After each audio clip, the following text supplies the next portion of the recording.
We'd like to welcome you to everything there is to know. This is our life, this is our time, where the passport bros. We'd like to welcome you to everything there is to know.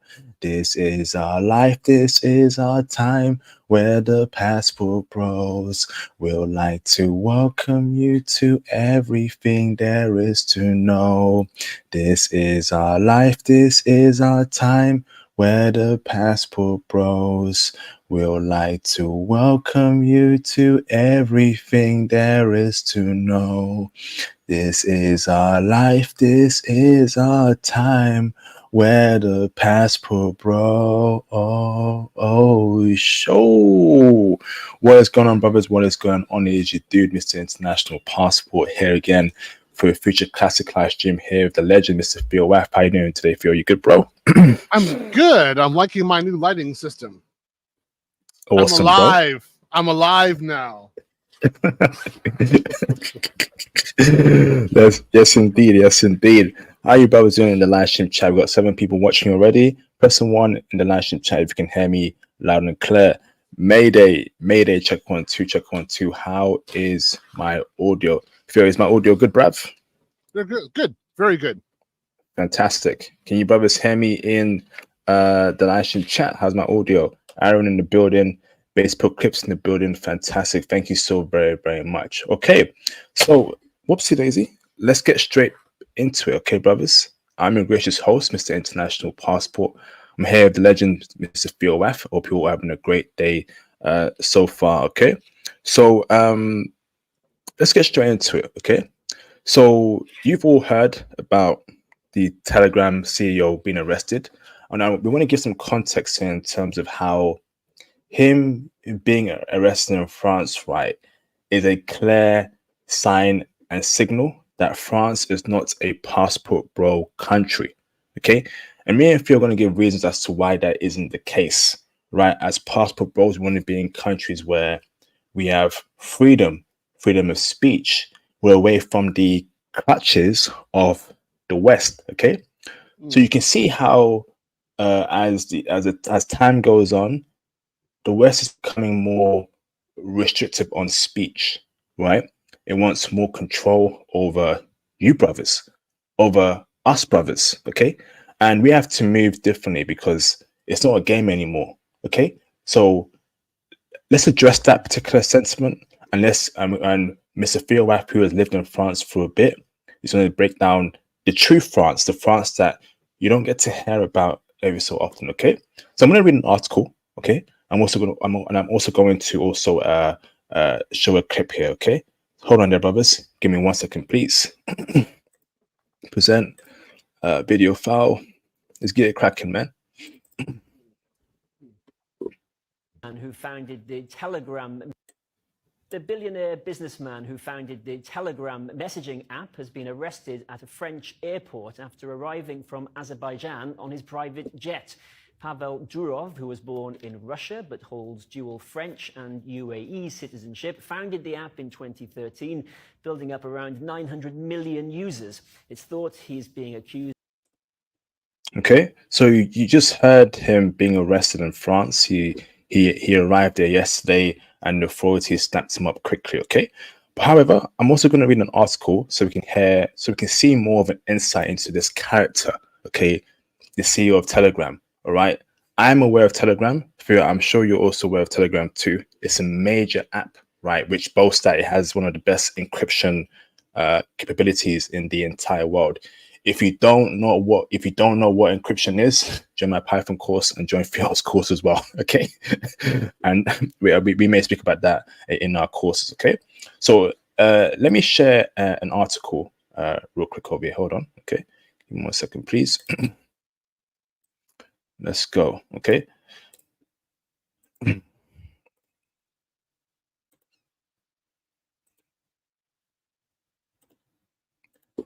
Just a minute, brothers. Getting the article up. Right. Okay. Let's go. Okay. So I'm gonna share the article over here on my screen. Okay. Okay. Share screen, and trolls would be getting rid of like a fly. Okay, so present, and then share screen. Okay, so it says here, okay, right? Who is Telegram founder Pavel Durov? All to know about his arrest in France, okay? Durov was arrested in Paris, Les Bourget. Is that how you say it? Phil? Yeah, La Bougie. Okay, La Bourget. La Bourget, La Bourget airport on Saturday after arriving from Azerbaijan. Okay, so it says here, Telegram co-founder Pavel Durov was detained at the Paris-Le Bourget airport on Saturday after arriving by a private plane in Baku, Azerbaijan. And we've done a live stream on Baku, Azerbaijan. Go and check it out. Apparently, the women there are checking for black men and brothers, but that's for a separate discussion. He is accused of having failed to moderate a certain activity on the platform. Okay, so here's some context here. Okay, who is Durov and why was he detained? Right, Russian-born Durov, 39, co-founded what became one of Russia's most popular social networks, VK. I'm aware of what VK is. I'm sure Theo is too. In native St. Petersburg in 2007. So you know what VK is, right? Yeah, I have an account. Yeah, it's Russia's Facebook. It's associated to the Kremlin, so you don't really have free speech on there. You have some degree of free speech, but it's not really, to be honest, not right now. So it's a very good platform. I like it. So it says here in 2013, he grabbed global headlines by publicly offering a job to whistleblower and former NSA contractor Edward Snowden. In an interview with US journalist Tucker Carlson earlier this year, Durov claimed that he was under pressure to give Russian authorities access to data from the accounts of Russian pro-democracy activists in 2014, and that he refused to do so. Amazing, good stuff there. So it says here, as the Russian government tightened its grips on the internet and President Vladimir's allies started to take control of VK, Durov saw his stake in 2014 and fled the country. He then turned his focus to Telegram, an app he co-founded with his brother Nikolai when he was 28. Durov has been living in Dubai, okay, and is a citizen of United Arab Emirates and France, according to Telegram. Okay, it's unclear whether he gave up his Russian citizenship. Okay, his personal wealth is 15.5 billion as of Sunday morning. Okay, very successful dude. Theo, did you attend Moscow University? You said so, isn't it? No, I didn't go to MKU. That's MKU. No, I didn't go there. I went to St. Petersburg State University, but not MKU. That's number one. I couldn't have gotten in there. No way. Oh, is it that hard to get in there? You got to be like on a genius to get in there.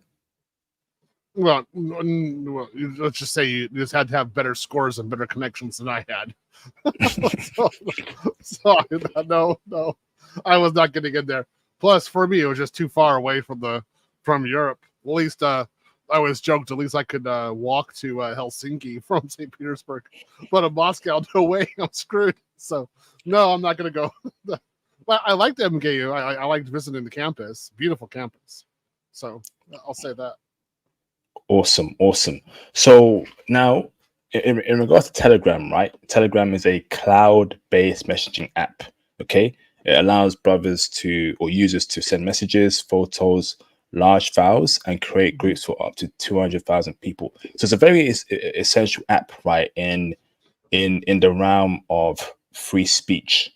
Okay, it's not as restrictive as Facebook and how Instagram is right now. Okay, so it's an app that the elites, the powers that be, right, kind of don't like, and we're seeing that yesterday he was arrested, right, in France. Okay, you can see here, right, Telegram is the third most downloaded messenger app globally, following WhatsApp and Snapchat. That's insane. That is insane, bruv. It has almost 1 billion downloads. Okay, so this app here, okay, bucks the trend, right? it bucks a trend in a way where the elites can't control the narrative.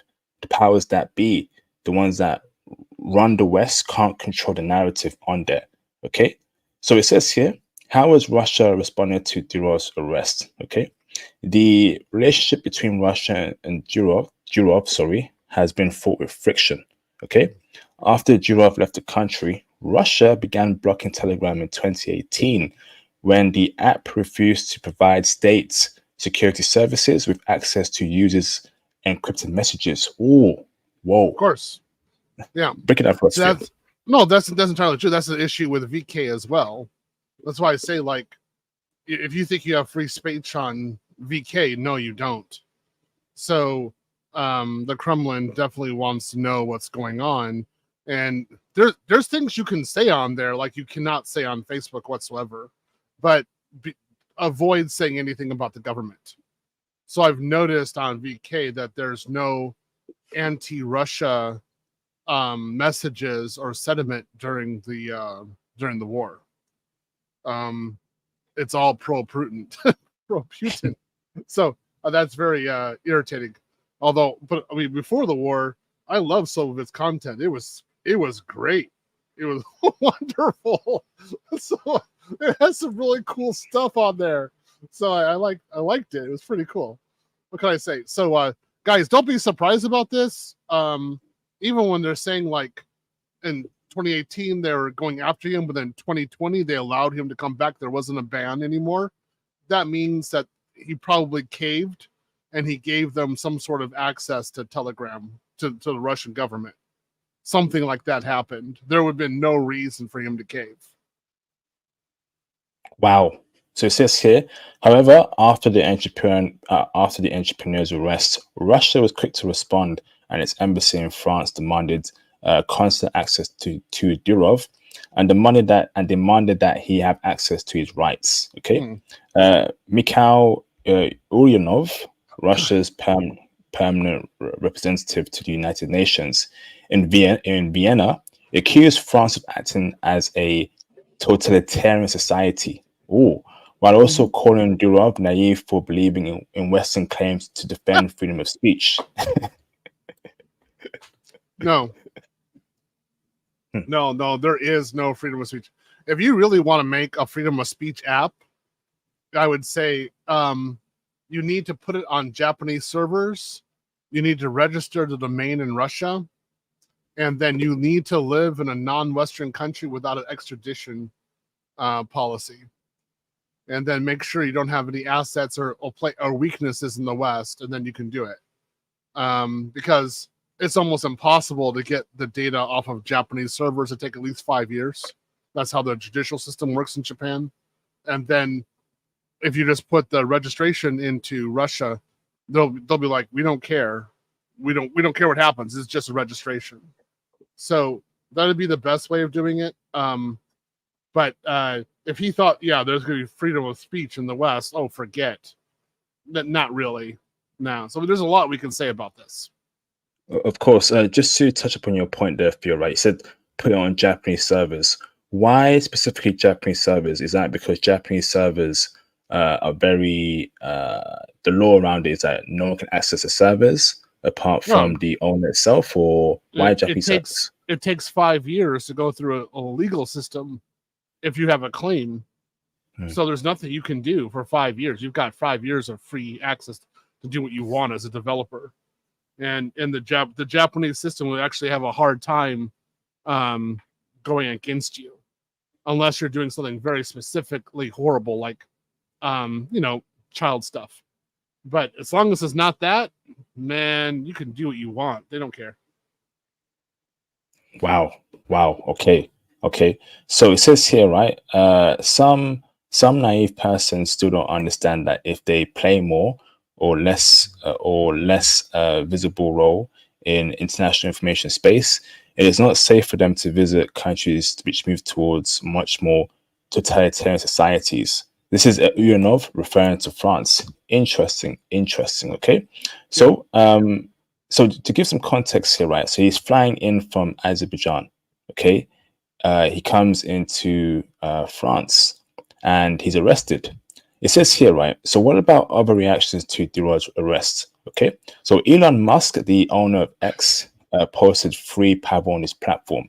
It's 2020 in Europe, and you are being beep for liking a meme, he added. Okay, interesting. Okay, so Elon Musk is clearly on Pavel Durov's side. Elon Musk is currently in the West, and he's to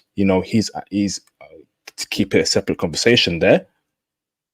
Should be careful. But Theo, what's your thoughts on Elon Musk backing up Durov here? Well, Musk is considerably richer than him and has a bit more. Like, them going against Musk would be very, in the West, would be very, very hard because he knows what he's doing. But I think he's entirely correct. This is where I think the same thing for you in the UK. This is what it's going to go down to. So if I post, my wall, on my Facebook wall, I post stuff from time to time.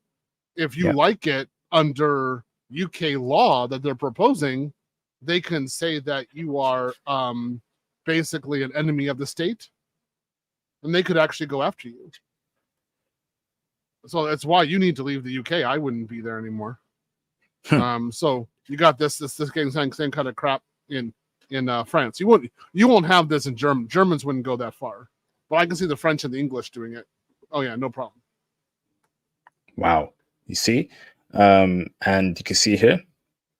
To give some more context here, so this is from Georgy Alborov, Russian political activist. Okay, Durov's arrest, aside from being incredibly unjust based on the current charges, okay, is also a big blow to freedom of speech. I definitely agree.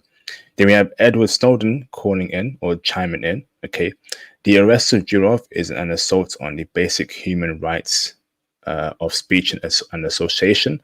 I'm surprised and deeply saddened that Macron has descended to this level of taking hostages as a mean for gaining access to private communications. It lowers not only France but the world. That's a big statement there. Phil, what's your thoughts there on this particular comment? Because that word association there is key here, because he's implying that even though the guy who got arrested, right, Durov, right, even though he runs Telegram, he is a human being. He doesn't have, obviously, he can't see what every single user is doing on the app. That's 900 million people. Of course, they'll miss things, right? So they're saying if something is being done on the app that is not good, okay, we got to blame the CEO, okay, by association. Bruv, so that means, right, if, again, like Elon Musk said, if you like a meme, right, that could be deemed as, anti-woke or against establishment, right, you're associated with that meme, even though you didn't create it, therefore you could get got. Right. This is very dangerous here in terms of where the West is leaning towards to. Do you agree or disagree with Matt's point there, Theo? Oh, I definitely agree with this. This is a very big issue.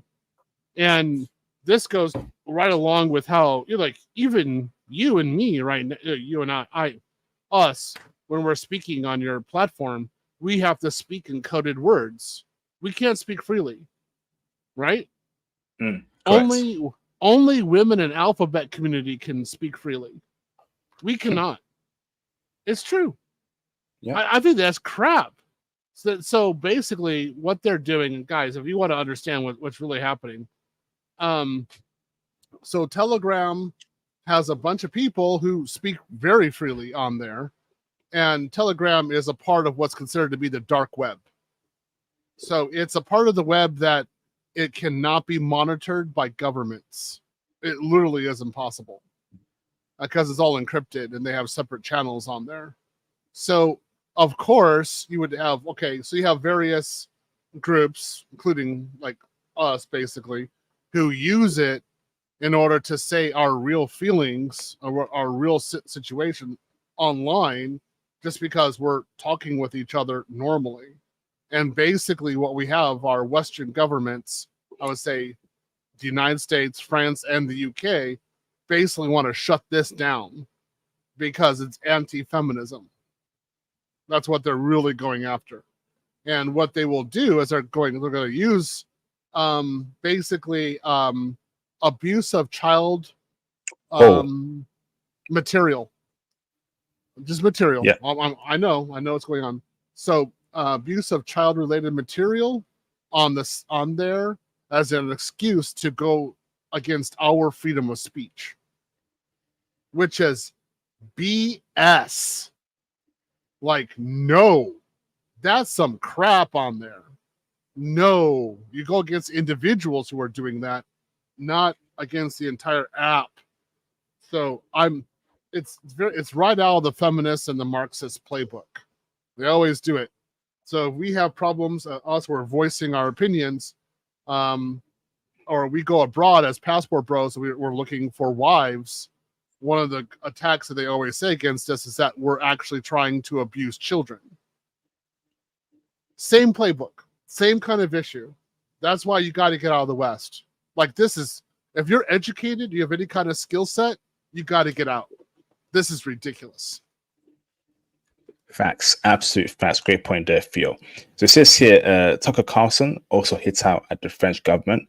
Pavel left Russia when the government tried to control his social media company, Telegram. But in the end, it wasn't Putin who arrested him for allowing the public to exercise free speech.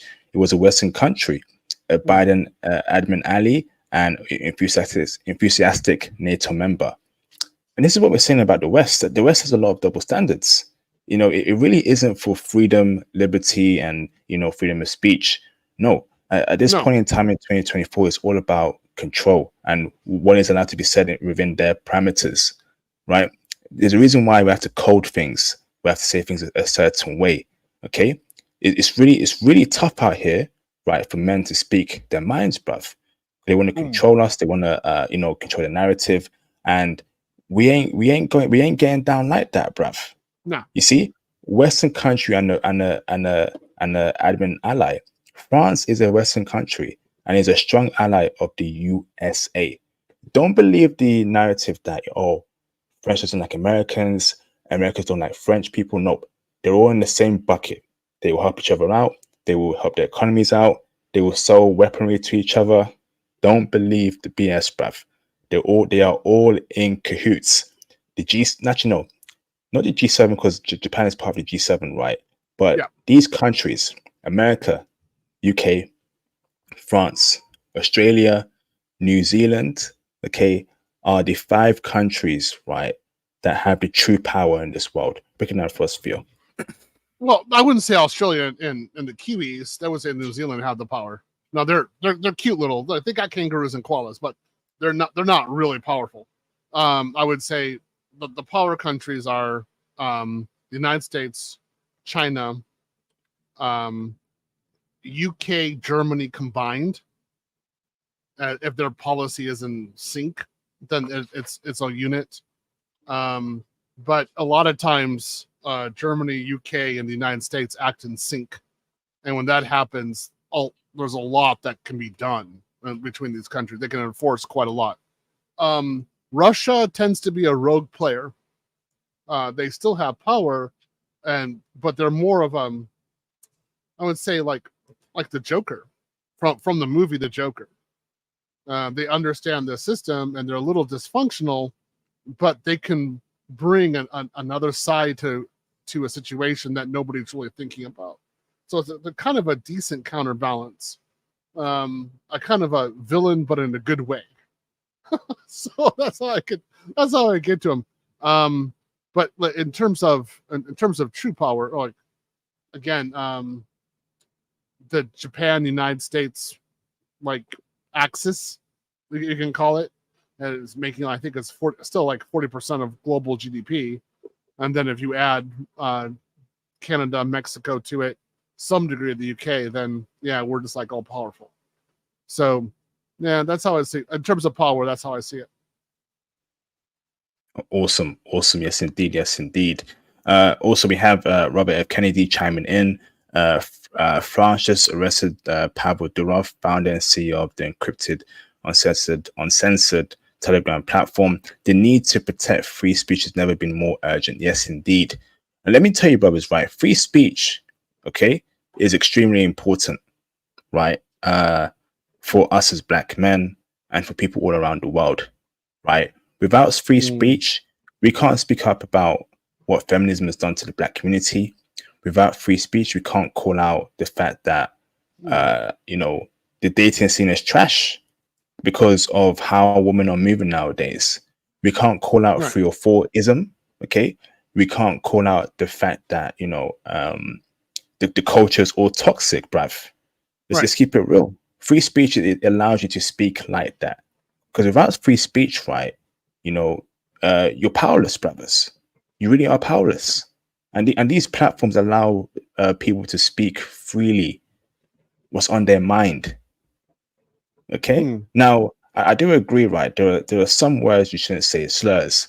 Now, I don't say any slurs. I'm against saying slurs. No, but aside from saying slurs, right? Free speech, free speech, free speech, free speech, and more free speech. Break it down for us, Theo. Yeah, I would say free speech is actually totally necessary because we can't properly exchange ideas without it. And it makes us into a stronger people. So again, us in the manosphere, how many of our channels have been shut down because of a violation of free speech? This is a big issue.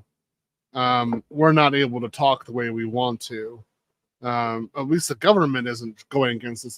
This time it's the government, which is an issue. This is a very big one. But if you go on to Telegram, you're, for the most part, you're really able to talk in a free manner. Like if you were in a bar, that's the degree to which you're able to speak. And I'm all for that.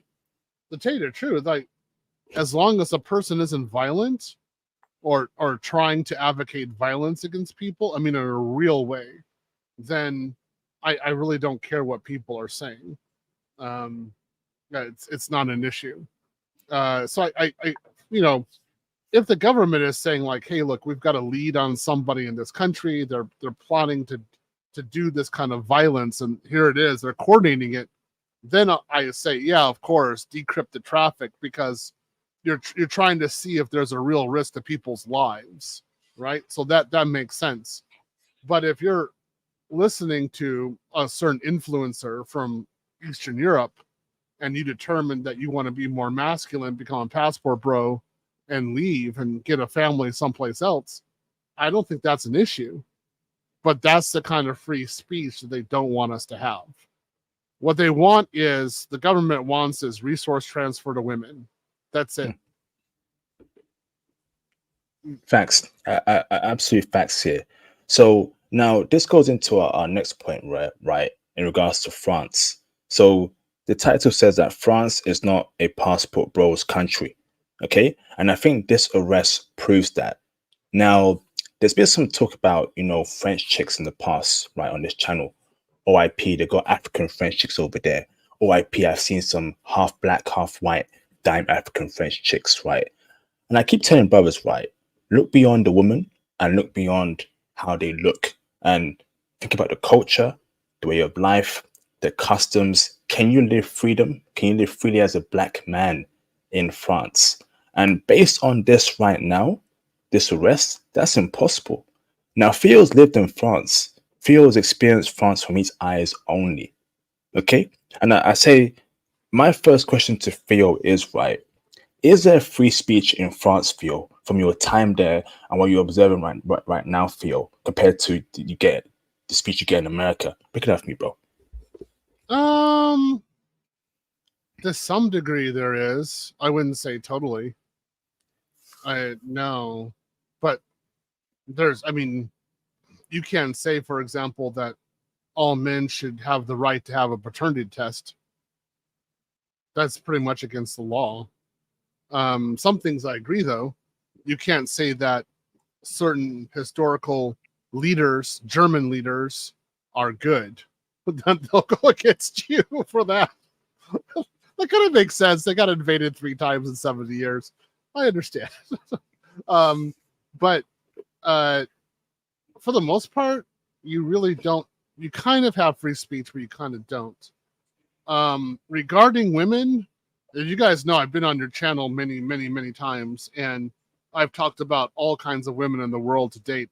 I have never said to date a French woman. Never. That's because I saw them. I saw what was going on. I was like, oh, hell no.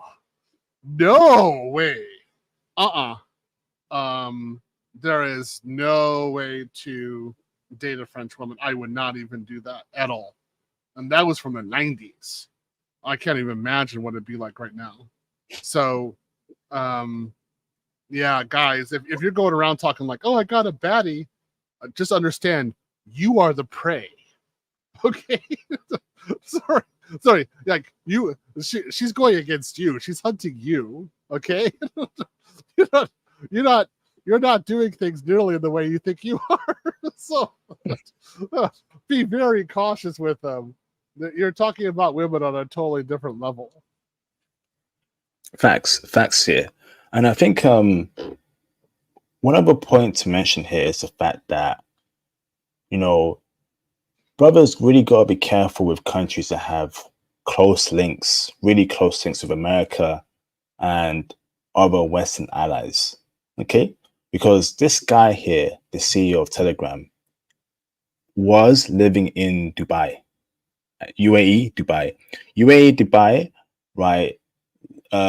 Does business with America. However, when it comes to extraditions, when it comes to, I may be wrong there, but when it comes to like caving to every Western power's needs, Dubai isn't falling for that. There's a reason why a lot of people like this guy have citizenship in UAE. Okay, they offer some protection there in terms of freedom of speech, and not the West not being able to get you when they want to get you, because if they want to get you, they will get you. Okay, particularly if you're in a Western allied country. So now imagine a future where America, UK, right, really clamps down on free speech. Okay, imagine that. And you said some things, you've liked some memes that the powers that be didn't like. Okay, and before the powers that be got to you, okay, you left for let's say France, and you touch down in the airport and you're arrested. That might sound crazy, but that could really happen in the future. So I think this point I'm saying is that be careful with countries that have an extradition treaty with Western nations, particularly America, France, UK, and countries that are very close with them. What's your thoughts, Theo? Well, yeah, I mean, it's not just France; it's UK. That's the other next one you have to really be worried about. And then what kind of speech you can do there. This is really crazy. I mean, honestly, this is nuts. You really just don't have free speech. And then you don't have any rights. Like, again, I want you guys to think about this. All right. Okay, so in France, the marriage laws are so bad that if your wife gives birth, you cannot get a DNA test. And if you do a DNA test and it's found the child is not yours, she can divorce you and get alimony and child support, and you can get fined for having a DNA test on that child. I think it's 6,500 euros, something like that. Some sort of outrageous fine. So, I mean, what kind of state is that? Like, how do you say freedom at that? That's so. When I saw that back in the day, I was like, I understand why there's no marriages in France. And the French men, when they were in Asia, they didn't want to return. They only wanted to have their marriages be in Asia, just because the rules for marriage are so bad in France, in particular. It's just entirely gynocentric. It's entirely pro the woman. Guys, I would never. I am serious. Okay. So basically, if I were traveling, yeah, I might myself go to France to travel again because I love the country. I would never stay there long term, and then I would never get married there. You got to be outside of your mind to get out and married. Ain't gonna happen. The feminism is extremely strong there, and it's just no wonder that the birth rate is plummeting, and men aren't doing anything. They want nothing to do with the women, pretty much. There you go. There you go. So, looking at things from a political perspective, right? So when we compare France to, let's say, a country like Japan or Brazil, actually not even Brazil, because Brazil's having problems with X, I've noticed that. But let's say Japan, right? Okay, you can say things from Japan, right, that likely won't get you hemmed up. Number one, they don't really understand English that well. Number two, I doubt they care what a foreigner thinks, right? And number three, Japan, even though they're close to USA, they ain't happy that they got a couple objects dropped on them back in WW2, keeping it coded over there. Okay, so as we become more wiser, as we look at more global events, as passport bros, we need to move like ninjas, bruv. As passport bros, we need to have that global citizenship mind state, right? Because if the West wants to get you, they'll get you, bruv. They really will. And this fight for free speech is extremely important. If Kamala wins in 2025, we could see free speech even clamp down even more. Right? It's very important that we don't fall for what the mainstream media is saying about this guy. Okay, free speech is imperative in every single shape and area of our lives. Right? So when we say France is not a passport bro country, there's too many problems there, bruv. Too many problems with France for us to even consider living there, moving there, and creating a life there. And this man over here has unfortunately realized that particular narrative there. What's your thoughts? Yeah, no, it did. Believe me, there's something going on. They're looking for something in particular. I guarantee you, they gave him an ultimatum. That's why, like what Russia's doing, 2018, he had to flee Russia basically because he wouldn't give the government information. And then 2020, everything was lifted, right? Something happened. That's why there was a lifting. That's why you have Madreyev, I forgot his name, but he's coming, the Russian, I think it's Prime Minister. I think it's Prime Minister. He's coming up and saying, hey, look, this is bad. Like, this is against human rights. He put that, I think it was on Twitter. They wanted, I guarantee the French government wanted some information. He didn't give it, which he should not have, and that's why he's in the situation that he is right now. Probably also, they're looking for some sort of manosphere stuff. Guarantee you. Something like that, something along those lines. And that's why, hey, thanks, Sid. That's why they're doing this. So they're probably using other, underage material content as a rationale, but that's not what's really going on. They're looking for something else. Damn. Okay. So could this be the end of Telegram? In your thoughts, Phil, could this be the end? Because obviously, I think there's multiple ways this could go down, right? So actually, you know what? Let me read the charges real quick. Let me bring it up. Hold on. Okay. Let me show you what he's being charged for.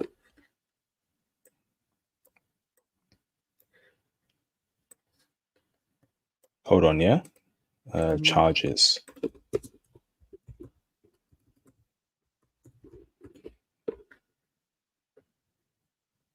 Let me bring it up. Okay, so obviously, so he's being charged for numerous so-called illegal activity that's happening by users who use Telegram, right, on that particular platform. Okay, Illegal. Yep, Correct. Yep. Yeah. So now, two things here, right? Either he gives them the encryption keys, or either he gives them information in regards to a certain war that's happening right now, because apparently the Russian government does do a lot of communications on there, bro. On Telegram, and they've actually changed the way of doing things from a different platform. If he does either of those things, he breaks the trust of users, and that could be the end of Telegram in itself. So where's the end goal going here? Because he's facing 20 years, Phil. 20 years. Of course, yeah. Yep. Well, I mean, don't be in France. Though I'm sure there'll be some pressure to get him out. But I doubt the French government will buckle. This is ridiculous. This is absolutely ridiculous. This should be properly viewed as an abuse of power, to be honest. There's no reason. He didn't do anything. And then for free speech, well, basically, there's plenty of other methods of getting free speech on applications like Telegram. I think what's going to be necessary, like, we're programmers, we're cloud guys. We probably need to start making our own apps with our own encryption keys that can't be broken, and then communicate with that. So we had SSL 4092. That's nearly unbreakable. I don't know how someone can break that. And then we can make our own platforms where we can actually talk. I think that's going to be the next stage. Yes, indeed. Yes, indeed. So do you think he'll buckle, or is he going to go? Is he going down for 20 years, in your opinion? He might try to figure out a way to get out. We'll see. Remember the French? Well, he's Lebanese, president of Renault, Nissan, and another company. The French government, the Japanese government didn't like him, so when he was coming into Japan, they did the same thing. They arrested him, put him in jail. They put him in house arrest, and then he left the country afterwards. He escaped from the country. They're gonna probably something like that's gonna happen with this guy. They'll figure out some way he'll escape. But there's some politics going down in France. I don't know what it is, but something's going down. There's a reason for this. But it's not him being bad. It's the French government looking for other people's free speech. That's what's really going on. Absolute facts. Okay. So, any last points, sir, before we react to some clips? Guys, again, with France, I always say, with France, okay, go there to buy stuff. They have some really great stuff there to buy, art, literature, things like that. I mean, I like it, believe me, and go there for the sights and sounds. But there's one thing you don't do. You don't pick up a woman in France. Like, do not do that. In particular, do not pick up a French woman and date her. Avoid at all costs. And I'm talking like not even a latte or espresso, like zero. And you guys think of like when we're talking, we'd have kind of a hard line against Western women. I would think the country I have the hardest line against is French women. Yeah, I'm 100% like a non-communication. I won't even say bonjour, bonsoir to French women. It will not happen. They're that bad. You have to really worry about yourself with them. And there's beautiful French women that I don't even care. I cannot be bothered with that level of problem. I wish it weren't like that. It'd be nice because the French have really interesting ideas. So I'd love to be able to talk with them, but I just can't do that. Would you say French women are worse than American women? If so, tell us yes. why. Yes. Yeah. They are much worse. They are ahead. They are much more ahead. I would say French women are at least 20 years ahead of American women on feminism. At least 20, if not 30 to 40 years. And you see the effects on the French economy and the French society. You know, you're not going to see a lot of kids in France, that's for sure. You know, I mean, you don't see a lot of families. You don't see like men happily married unless he went abroad and got a wife and came into France with her. I would say one of France's main exports are marriage-oriented men. just being honest. Like a lot of guys who are just, they just want to have a wife and have a family and have something kind of normal, that they leave the country. And it's really unfortunate, because a lot of these guys they're just like les ploucs. That's why I call them les ploucs.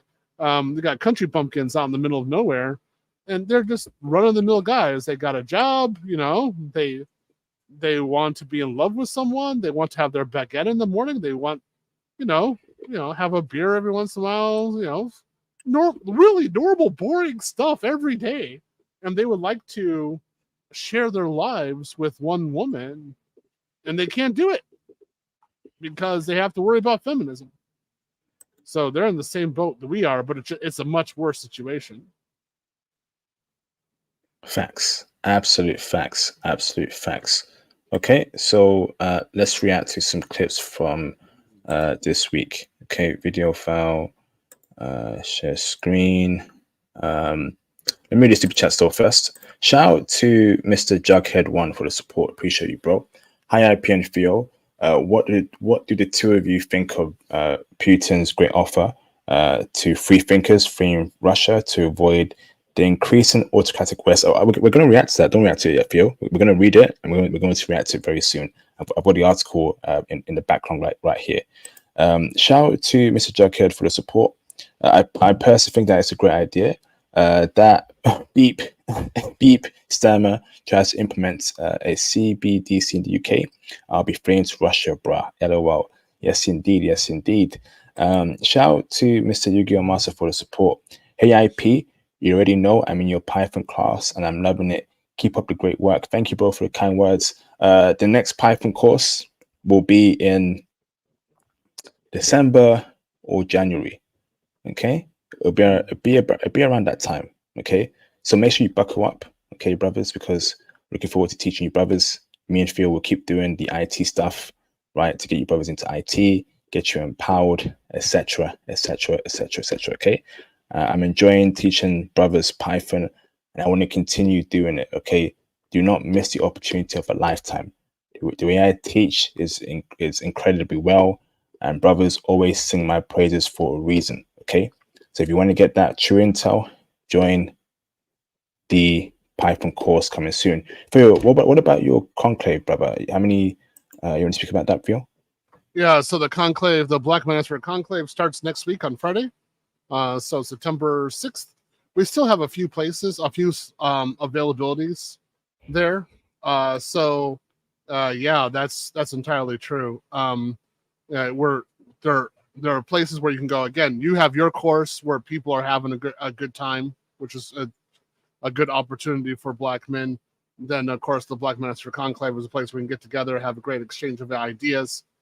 I would say, guys, come on in. If you haven't registered yet, try to do so as well as fast as you can.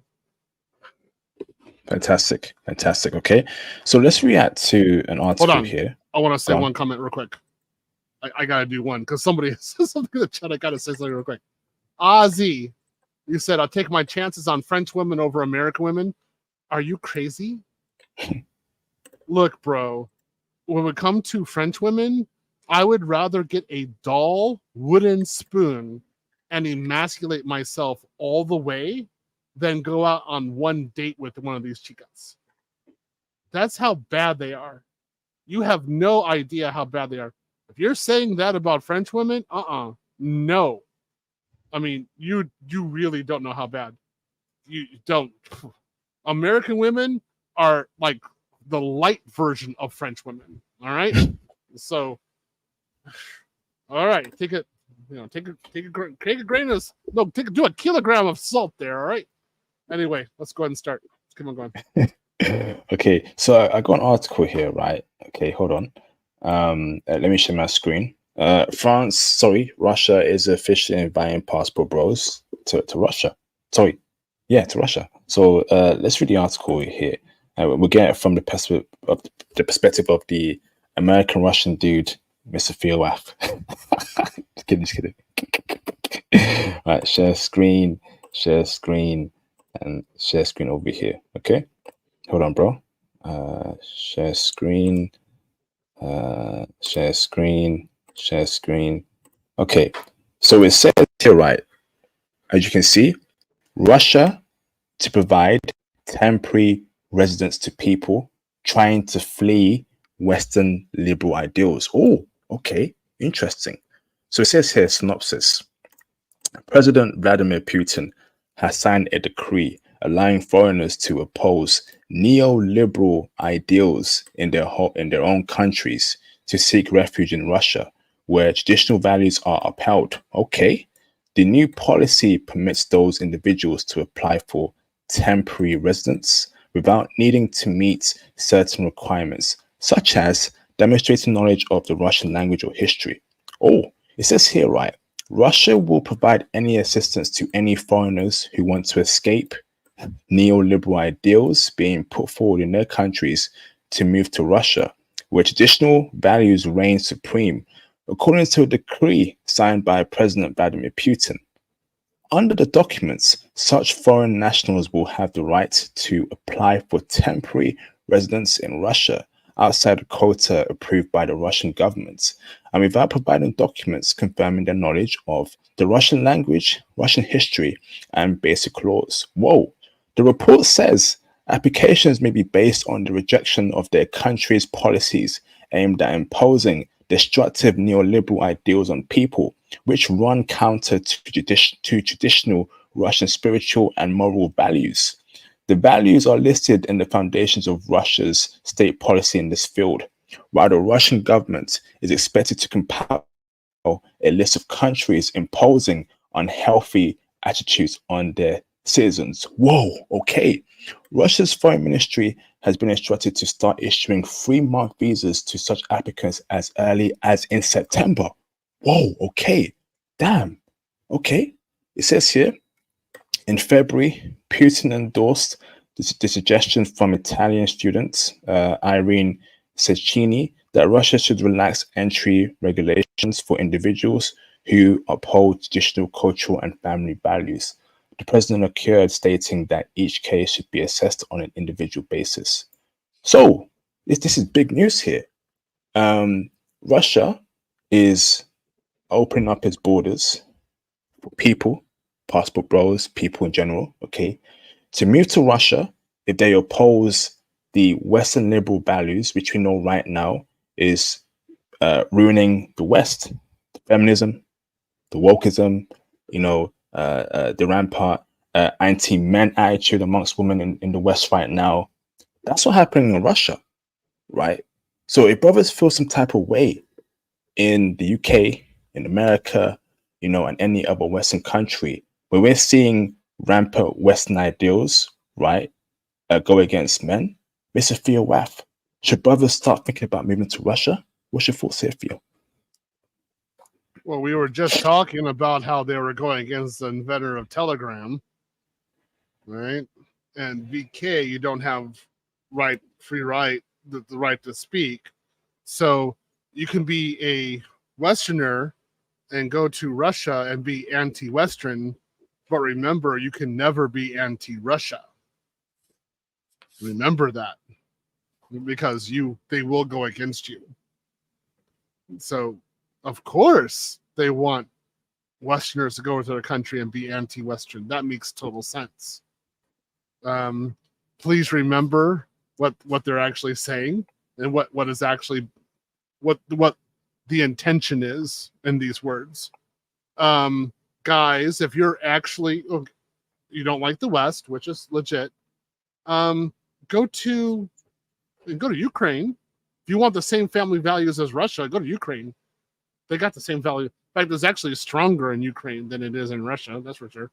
Go to Brazil, Peru, Argentina, Colombia, Panama, Nicaragua, Costa, I don't know, something like that. Costa Rica. Go there. Shoot, go to Cuba if you really want to. I don't mind Cuba.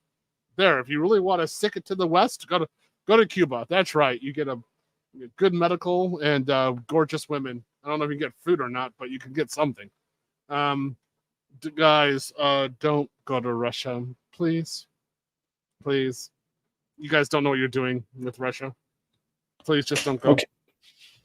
But Theo, right? So, but should Russia be an option though? But No. hold on, Theo, right? Let's say, right, a brother really likes Russian women, right? He likes the, white chicks, and we know Russian women are very good looking. Let's say a brother, he likes the hat that Russians wear in the winter. Let's say a brother likes Russian culture, Russian history, and Russian history is very interesting. I read some back in the day. I watched a couple of documentaries. It's pretty interesting, right? Wouldn't it make sense to live in a country to take it all in and date the woman? Or are you saying that no, that's not a good idea for you as a passport bro? No, don't. Let's say this. When I landed in Russia in '93, I'll never forget. The taxi ride from the airport to my dormitory was the largest classroom experience, the largest lesson on totalitarianism I'd ever had in my entire life. And when I was in that taxi, I understood fully that I was no longer in a democracy, and any democratic ideals had to be abandoned immediately. And I was in an area where I had no rights whatsoever. And everyone could watch me. Literally everyone. So I needed to be acting on my best, and I needed to really watch what I said at all times and do not say anything out of line. That was like about a 45-minute taxi ride. I understood this when I got out. No one had to tell me at all. So I mean, if you're going again, you do a lot of us in our community decide to take some sort of substance. Hey, I want to do something. I want to feel a certain way. You in jail in Russia for that. They'll come right after you. You say something. You say your real opinion about somebody, the leader. You're gone. I won't even say his name in Russia or Ukraine. His name will not come from my mouth. And that's how worried I am, because people are watching. If you're thinking that, oh yeah, you have this opportunity to speak or anything like that, no, bro, no. So, my opinion is that if you want to be swimming in the milk, you got Poland, the Baltic states, Ukraine, got plenty of them in Ukraine, but they're a little ratchet. Czech, go there. Romania, Hungary, that's fine, go there. But Russia, I mean, I love Russian women. I said on your stream, Russian women, I think for myself personally, are the only women I don't have any problems with. I can't think of one way to improve them. I actually think they're excellent. I would not go to Russia to go find someone, especially not right now. No way. Okay. Wow. You heard it from Pierre himself. Interesting there. Interesting. Okay. Okie dokie. All right. So next one to react to. Okay. So another article, and coming from Japan and Japanese chicks, and I'm sure Theo will maybe give us a good insight here, as he lived in Japan for several years. Okay, couple years, over a decade. Okay, so let me bring up the video, not the video, but the article. Flipping heck, bruv. Really? Okay, now you're gone. Okay, hold on. Okay. Somebody being bad. In the chat? Yeah, is there somebody bad? They're being Michael Jackson bad? Let me see. I was looking to see whether no, it looks like good. It looks like it's good. Okay. Hey, Let me show this. Go on. Mike Call, you want to be swimming the milk? No, it's more like caviar. That's how I would say. That's how I would say Russian women are more like good caviar. Yeah, just keep your eyes open. Okay. So here's an article here, right? It says here, more Japanese women suffer from excessive drinking. Yo, Yeah. heavy alcohol use doubles in decade amongst those in their 50s, but falls amongst the young. Interesting. Okay, so let's break it down. So the number of Japanese women drinking unhealthy amounts of alcohol is increasing in Japan. Whoa. Okay. The share of women whose heavy drinking could lead to lifestyle related diseases like heart disease and diabetes now exceeds that of men, particularly amongst women in their 50s, pioneers of the modern female workforce. Okay, according to a survey by the Tokyo Metropolitan Government, since women generally have less alcohol, dehydrated, what the flip is that word? And so don't break down the substances as well as men do. Drinking is harder on their bodies. Let me try and break that down. So dehydrogenase. Okay, in alcohol guidelines released in February, the Ministry of Health, Labor and Welfare said consuming 20 grams or more of pure alcohol per day could increase the risk of lifestyle diseases for women, while men would face an increased risk only if they consume 40 grams or more per day. Okay, let's see. So it says here, right? I've always enjoyed drinking throughout my career, said a 60-year-old female employee at a major healthcare company. Interesting. She belongs to the first generation of women hired after the Equal Employment Opportunity Act took effect in 1986. Okay, she worked alongside male colleagues as a section chief for 15 years until she turned 50. During that time, she frequently went out drinking with her colleagues and business partners, sometimes consuming nearly a bottle of wine a night. Whoa, okay. Okay, so let's break it down more. The share of women drinking unhealthy amounts of alcohol rose from 2009 to 2019, while that of men fell. Okay, interesting there. So it says here, right? Okay.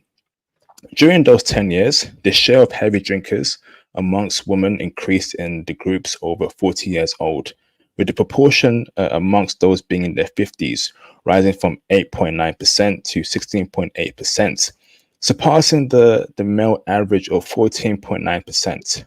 Meanwhile, the percentage of heavy drinkers fell among young women in their 30s and 20s, okay, highlighting a trend amongst younger Japanese to abstain from drinking. Many women in their 20s and 30s also shun alcohol due to pregnancies and childbirth. Whoa, the increase in drinking amongst middle age and older women is closely linked to their entry into the workforce following the introduction of the Equal Employment Law. Interesting. While there are positive aspects to being able to enjoy drinking freely with your hard-earned money, the impact on your health cannot be underlooked. Okay, so there's been a very a rise on women in a particular age group, right?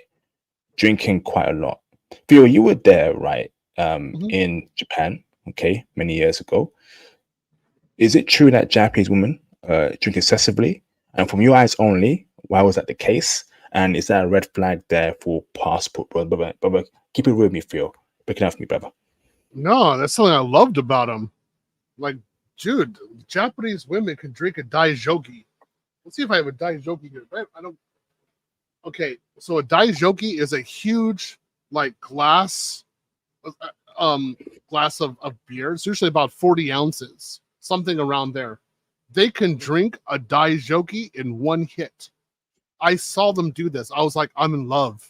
Oh, and I loved how freely they drank, and they had no reservations about it. And it's true that they can't Japanese people can't process alcohol too well. They kind of do it, so they get really red. It's fun to watch. I love it.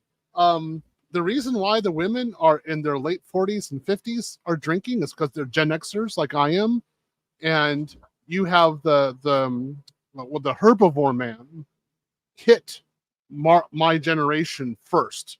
And so it was Gen Xers who first had the lack of marriage, and now this is hitting these women who are going into their 50s, and they obviously don't have children, they don't have a family, and they have to live with that situation, and that's why they're drinking. I have plenty of girlfriends, not female friends from that time period, which I knew. And if I went back to Japan right now and I saw them outside the station that, having some teriyaki, and if they had at least one or two daijokis, I wouldn't be surprised. Like, I wouldn't be surprised if they were totally like passed out. They can drink. Those women can drink. We're not talking about like light beer either. Like Asahi as a start, they can drink Abis and Sapporo, like daijokis, which is, Sapporo isn't a light beer at all. It can knock you out. And I also saw them drinking sochu. I love sochu. That actually messed with me. So it's not a bad issue for a passport, bro. You can have a lot of fun with this. I'm just saying. Huh. Drunk Japanese women kind of have no inhibitions. Hold on, Theo, right? So for me, right, it's more about, a woman who drinks too much means that, I think isn't that a red flag, Theo? Like, No. she's not like, is she open to every dude? She's too bubbly, too touchy with every dude. But I see it in the UK all the time, bro. A woman gets a couple of drinks in her, so she's talking to every dude, blah blah blah, and that's 3 or 4ism, bro. That's 3 or 4 activity. No. So Theo, you were there in Japan, Theo, right? Try and ease our concerns as to, we ain't gonna worry about, even though a Japanese woman drinks a lot, we ain't gonna worry about her being a 3 or 4, her throwing that box around, her going out with different dudes. Come on, bro. Okay, so as far as I'm concerned, again, this is my personal opinion. Okay, my personal opinion is that Western women, largely speaking, are very weak, particularly mentally, and they have very low self-confidence, and that's why they throw the box around like that. They're just incredibly weak, and they say it's because of Western men. It isn't, because you put those women into Asia, then they really get it. And you can't say it's because of Japanese men at all, because they're not even paying attention to the women. So Japanese women, okay, if you drink, particularly in Asia, but also like we're focusing on Japan, there's certain rules to how you drink and how you act. And if you start, let's say this, if I act like a lech while I'm drinking, the society will shun me. And if you're a bit too loose as a woman while drinking, the society will shun you. However, if you're kind of like in a relationship and if you get wasted and you're like, take me home and let's have fun, the society is totally down for that. They like that. I have stories. Oh yeah. So yeah, I remember my wife when she'd go out and get smashed. I was like, yeah, this is gonna be a good night. I had no problems with that. Tonight's gonna be a good night. Tonight's gonna be a good night. Tonight's gonna be a good night. Got a feeling. It was good. She'd call me out, like she'd be coming home and she's like, get me at the station. I'd be like, okay, let's do it. And like, let's get you at the station. So I get there and she'd be in a certain way. So I just let's just say I just take her to a love hotel. It's the closest one. Let's not even go home. Let's just stay the night there. She's like, okay. Boom. Yeah. Oh, we had fun. It was good. Oh yeah. I'm just saying, like again, Japanese women are not loose or not known for being loose while they're inebriated. That's just not how they are. But they will, if they like you, they will just attach to one guy and they will give plenty of signals that they want to be with that guy and that they want to have a relationship with him. And that's usually because the Japanese really can't say their real emotion during if they're not drinking. They're like kind of stoic. But when they're drinking, oh yeah, they let it out. So it's not going to be like I want to have a train written on me. It could be like that. That's not how Japanese women are. No, they're not like that. That is some crazy stuff. But if she likes you, because say you were like a Japanese 8, which is good. She's with you, IP, and she had a hard day. It's like a Friday night, and then she goes out and she drinks 2 daijogis, which is incredible. I mean, I'd be like, yay! And then she just looks at you and she's like, IP, I want you to code my API in a special way. Right? Right. Okay, if she says that, she's not joking. But the thing is, she'd only be focusing on you. She wouldn't be looking at anyone else. It'd just be on you. So at this point, she'd be like, yeah, I want you to take me to a hotel, like now. She's not joking. Guys, I just want to say, I had so many dates do that to me. I cannot. I rejected so many women on this point because I was just like, no, I'm not. We're not at that point in the relationship. But they were not joking. They're like, I got drunk and now I want it. I want it now. So if you want a relationship with her, oh, it's good to go. Boom, get in there. This is almost Patreon level. I'm just saying, you're good. It's a good thing. Do not think this is bad or something. Like, you want this. Like in the West, if I were in the West, if I were like a girl like Sally, and Sally was drinking in the bar, and she just said to me, like, she came up to me and says, like, we had classes together. She's known me. She's really getting drunk. We're having a good time drinking. And she just looks at me and she's like, she's giving me a signal. She's like, I'm yours. I want a relationship with you and I'm yours. Well, in the old days, like, again, like when I was in university in the 90s, I could actually take her home and start a relationship. And there wouldn't be any threat. And I would be the only guy that she was with, at least for a while, right? I don't have to worry about it, and I could actually have a great time with her, right? That would be like healthy. It'd be a good thing. Japan is like that right now. So especially with you guys, with, again, you passport bros, again, if you know a girl for a little bit, you've been talking to her, let's say you're on the 4th or 5th date, not the first 3. It's not gonna happen the first 3 dates. But it's a 4th, 5th, 6th date, somewhere around there. She's been talking to you all day. You guys have been having a good time. Before you go to a bar, before you go on a date, she goes into a kombini and she buys a toothbrush. And you see her put a toothbrush into her bag. You see that, and if she gets drunk, she's already told you, yeah, she wants it. That's it. So get ready for it. I'm just telling you, it's gonna happen. Incredible. You know that song, right? Tonight's gonna be a good night. You know it? You know it? Mm-hmm. Yep. Yeah. It is. It is, man. A Japanese woman without inhibitions is a fun thing. Oh, I have good stories. Oh my god. Oh, keep it's it PG. so good. I'm just saying it's good. I'm not gonna say. PG. I'm not gonna say. I'm just saying. Woo, boy! It is good. It is very good. Hold on. Dot Gunner, you say, who takes a woman out on 6 dates? In Japan, you're going to be doing dating. Okay, you're not going to go for the box that quick. That's the way it is. You're going to do traditional dating. All right. If you can't do that, Japanese women will not go out with you. They are trained to go out on traditional dates and respect the man.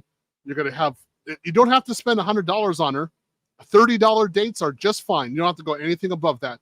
But you do have to date her, or you will not get, nothing will happen with you two. All right.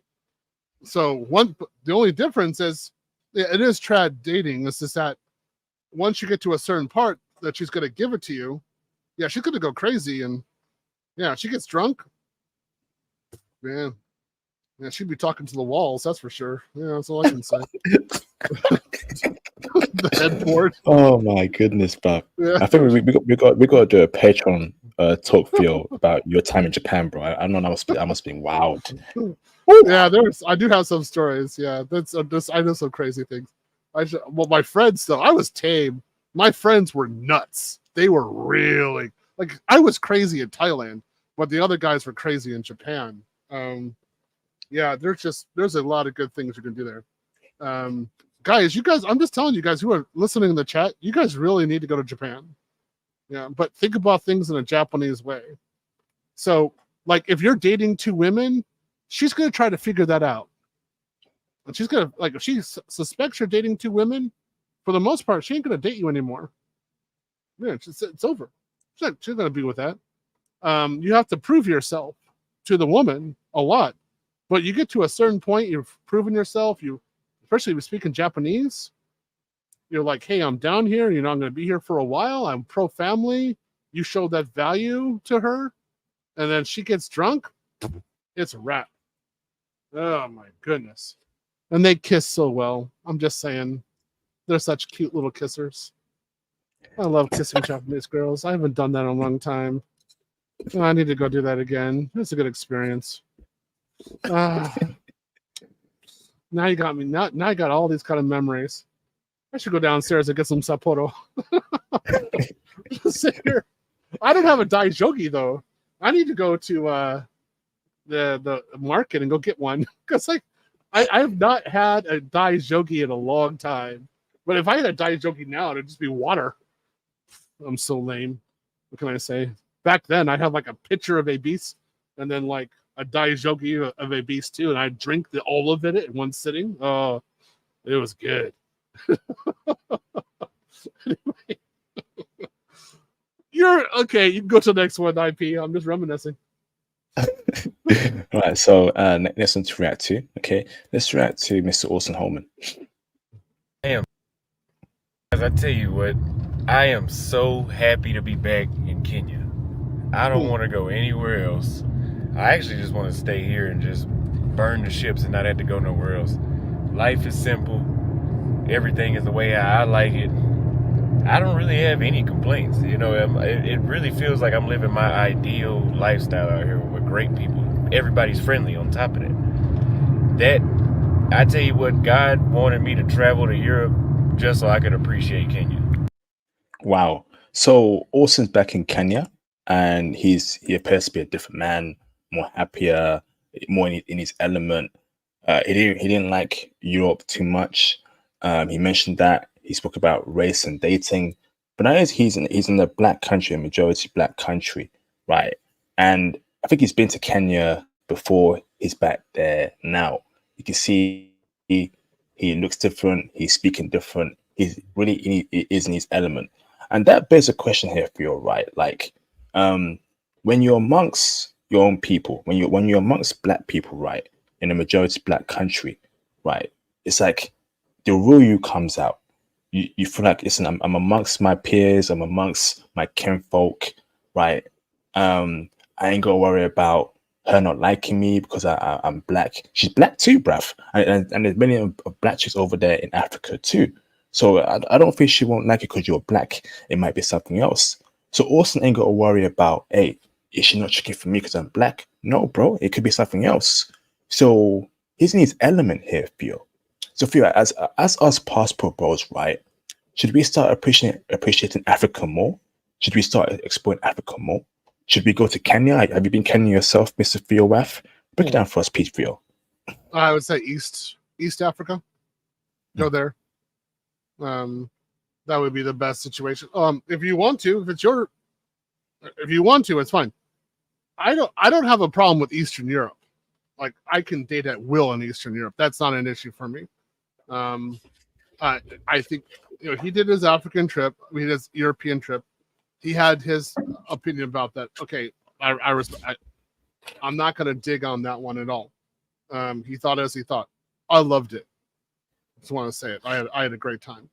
That being stated, East Africa, if he's happy in Kenya, he's happy in Kenya.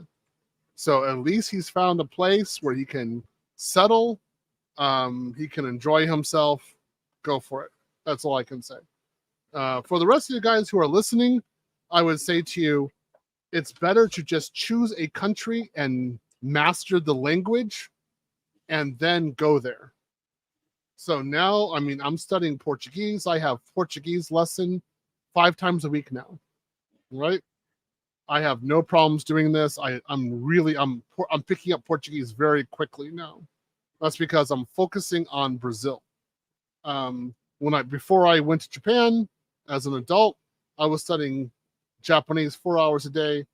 I was doing Russian before that 4 hours a day, French 4 hours a day. What I say to you guys is pick a country, get serious about it, learn the language, learn the history, learn jokes, learn how to communicate, go there, do it. For him, Kenya's the country. So congratulations, enjoy it, have fun. Theo, I think the problem here, right, with being in a majority black country is that you don't stand out.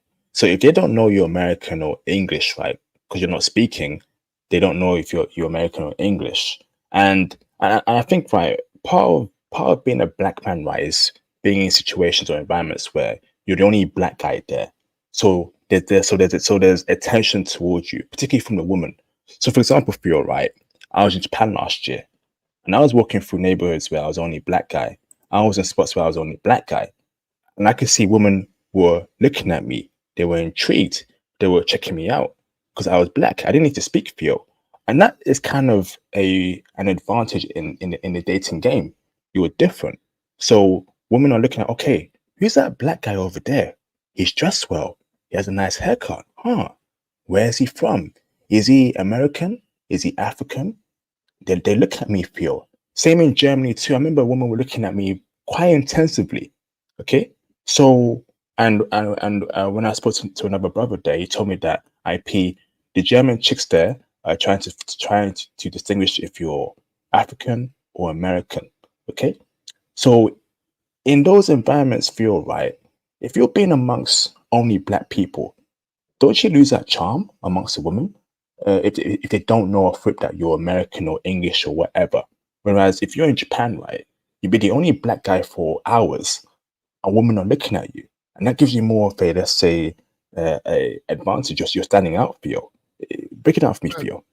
Okay. Exotic. In Japan, you wouldn't be looked as the black guy. You'd be looked as the foreigner. So they really don't have words for a black guy.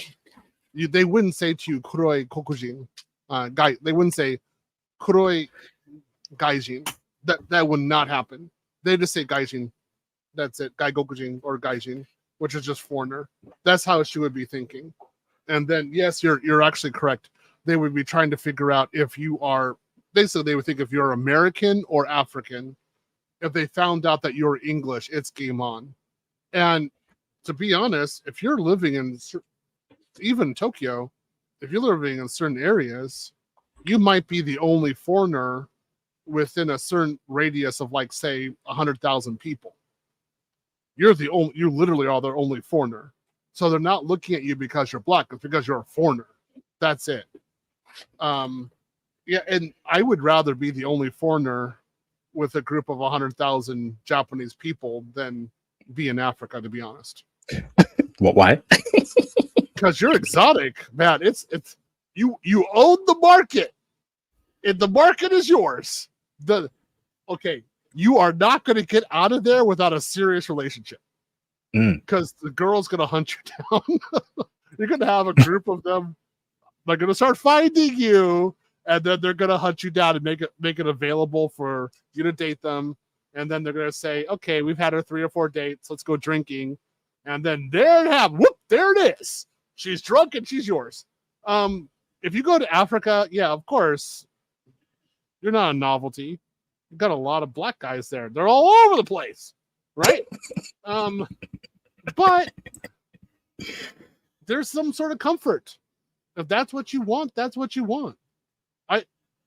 I've always been used to being the guy who is unique, who is different. I've had no problem with that. I'm very used to it. People are looking at me. I'm like, yep, look at it. Go ahead. I don't care. So, yeah, I'd rather be unique than standard issue. What can I say? Facts, and I think that's got to be a separate stream actually. The stream of being exotic, fetishization. We got to do a stream about that because I think in some cases it can be a benefit to a brother if you're the only black guy in a certain area. Woman will be interested in you, and of course you get into her goodies, keeping it PG. Shout out to Mr. Yu-Gi-Oh! Master for the support. I agree with Theo. I too prefer to be the 0.01% facts, bro. Mhm. Absolute facts, man. It does have some benefits. I was in Japan last year, and I think just me being the only black guy in many areas was advantage towards me for me. So, very true. Mm. Yeah, Very true. especially if you can read Japanese literature and you're just sitting there reading the literature, like you actually like fluent like I am, and you're actually understanding it, and you're just sitting there making comments about that, she's gonna say "kakoi, kakoi ne, kakoi," which means you're cool. She's really into you. She's cool. She's thinking you're cool. And then if you want to go out, she's probably gonna be like, "Yeah, when are you available?" And she'll be on time. And then if she likes you after 3 dates, you go to izakaya and she starts drinking daijogis. Right? That's it. It's game on. You've got her, right? So, I mean, I'm just saying, guys, I'd rather be exotic. It does the job. I didn't know when I was in Russia, I didn't know I was exotic. All right? I was trying to figure out freaking Russian grammar. That's all. I'm like, this Russian grammar is horrible. How do I deal with it? It's horrible. I gotta study it. The girl with whom I got out, like, the way she saw me, she thought I was exotic. She's like, "Yeah, I want to be with this guy. He's American. He's really tall." That's how she told me later on. Tall. He's not hitting on me. He doesn't even notice I'm here, which is true. I didn't even notice she was there. And when I was around her, I had good manners, and she's like, "Yeah, you're intelligent, you're unique." She saw me as exotic. They go out with those kinds of guys. That's what they want to go out with. I'll say this. Somebody is saying exotic or fetish.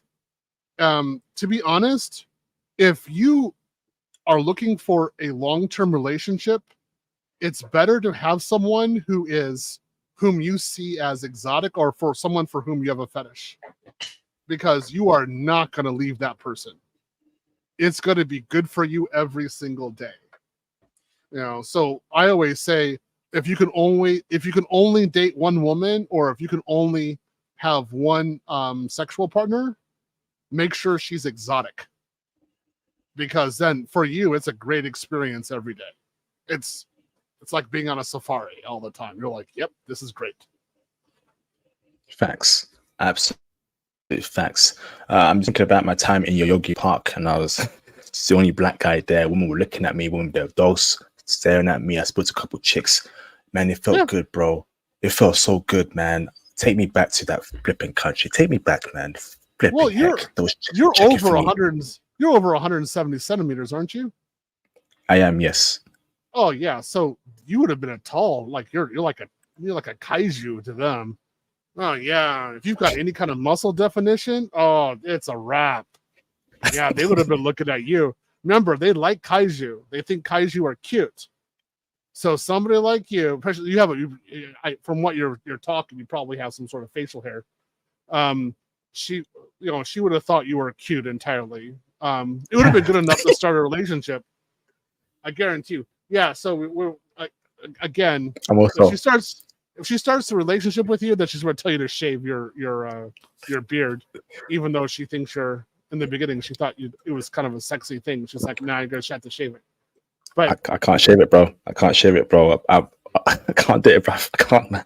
I'm also in the gym now too, Theo. So trying to get some tone there, getting rid of some carbs. And it's showing for you. I'm noticing women in the West, bro, looking at me, but I can't go back to dating West women anymore, bro. So I know in Japan, if I hit up Japan again or another foreign country with my form now, I'm a clean up, bro. So I'm excited, bro. But I got to keep being consistent, eating right, being in the gym. It's awesome, bro. Staying focused, brother. Yeah. You'll see if you're in Japan a long time. So you go out, you get drunk. Yeah, you go out for a few hours, like you're totally gone, and then you wake up at 9 o'clock the next morning, and she has a katana, and she has shaved you while you were sleeping, so it's gone. No. She's like, sorry, you're my boyfriend now, and you have to be shaved, and that's just the way it is. There's stories about this with Japanese women and GIs. No diddy. That's what the women have done. Stuff like that. Especially if she thinks you're dating somebody else. She has ways. I'm not going to tell them right now, but she has ways of making sure you leave that chick out. Damn. Okay. Wow. Theo, we got to do a Patreon in the future. Shout out to Mr. Yusuf who living abroad for the support. Shout out to you brothers for putting in work. I picked up the new Nelson Dictionary book Theo suggested. I've been working on reading and writing hiragana and katakana. Well done, bro. Well done. While you're doing that, work on grammar, work on new words, work on how sentencing structure, and keep going, bro. Be consistent. Look at that. Yep. Shout out to Theo, bruv. Look at that, bruv. So this, guys, is how you study Japanese. This book. When I was studying Japanese in university, one of the ways we knew that somebody was actually serious about Japanese is if they had Nelson's dictionary. We're like, yep, that person's actually going to learn Japanese. And this book is hard. And there is a way of looking for Japanese characters in here. You have to know it according to stroke level. You have to know how, like, where what the radical is, and that's how you find it. And if you do it correctly, you will accurately learn Japanese. Before I became fluent in Japanese, I pretty much destroyed my previous Nelson. I studied like a maniac. I'm straight out being honest with it. So this is how you study Japanese, not an app. This right here. All right. So awesome. Good one, guys. Thank you, Theo. All right, next one to react to. Let's react to some news here. I was framed for murder. In 2008, I was framed for murder and wrongfully convicted by the office of Kamala Harris, sentenced 50 to life in prison. It took me 5.5 years to ultimately get back in the trial due to prosecutorial misconduct, and it took me another year to go to my second trial, to which I was vindicated by a jury of my peers. When I got convicted, Kamala Harris was in the courtroom. When I got sentenced 50 to life in prison, Kamala Harris was in the courtroom. When I looked back and I seen her, she was smiling. And she did that stupid ass laugh that she do right now. This ain't funny. So you seen a brother here who was wrongly convicted of a crime, and Kamala's laughing in the courtroom, right, as he gets locked up, unfortunately. And that's the story of Kamala. My hair in her time in California as if I'm not mistaken here, the attorney or something, right? Locking up innocent brothers, right? And this is something that people need to know before they even think about voting for her. If you're a black man thinking about voting for Kamala, just watch this video. That could be you. That could be your son, your cousin, your uncle, your dad, and you want to give your vote to her? Oh no. Theo, what's your thoughts here, brother? I think you need to put this on your wall. I'm gonna put this on my wall too. I want my liberal friends to see this. I think this is trying to be, again, apparently Kamala is a black woman who's doing this. Really? I don't approve of this at all. I think this is crap. I'm glad the brother got released from jail. I'm glad that he got justice for him. He was actually vindicated, and I'm glad that other black men are getting out of jail as well. I do not trust Kamala at all. Her policy is to use black culture for her own gain while not contributing to it whatsoever. That's all she's done. So guys, I would say Do you want your family member to be locked up? Do you want your brother to be locked up like this? Because that's what she wants to do. Facts, absolute facts, man. You know, the years taken away from this man, right? 5 years, 6 years is a long time, bro. There's a lot that can be done in 6 years, and he gets out or he gets in, and Kamala's laughing. I think, right, you're being lied to as to who this woman really is. At least with Trump, right? Trump shows you who he really is, and that's one thing I'll give to Trump, right? He tells you who he really is, so you either take it at face value or you don't. Yeah, you're gonna be careful at people who lie to you and put on a flipping face. You got to be that's the ones where I don't like. I prefer if someone shows me their true colors and their true intentions. Don't be lying around me. Ain't no tatamai around me. I want show me your true face, bruv. Right? And Kamala is showing many different faces. The many faced God they call it in Game of Thrones. So with Trump, right, you know what you're getting with Trump. And to me, right, I prefer that. Ain't that right for you? I would just say at this point, who's going to benefit you more? And where are your interests better served? Do you see any policies within the Democratic Party which are specifically going to help you as a black man in the United States? I don't. Yeah. So I'm just saying that straight out. Don't think that you need to be adhere to one party or another just because of your racial identity. Be a free thinker. Think about where you are and what's good for you. And as passport bros, do you think that the next administration will make your life as a passport bro better or worse? That's it. Facts, absolute facts. Okay. So shouts that dude. Let's react to the next one. Video file.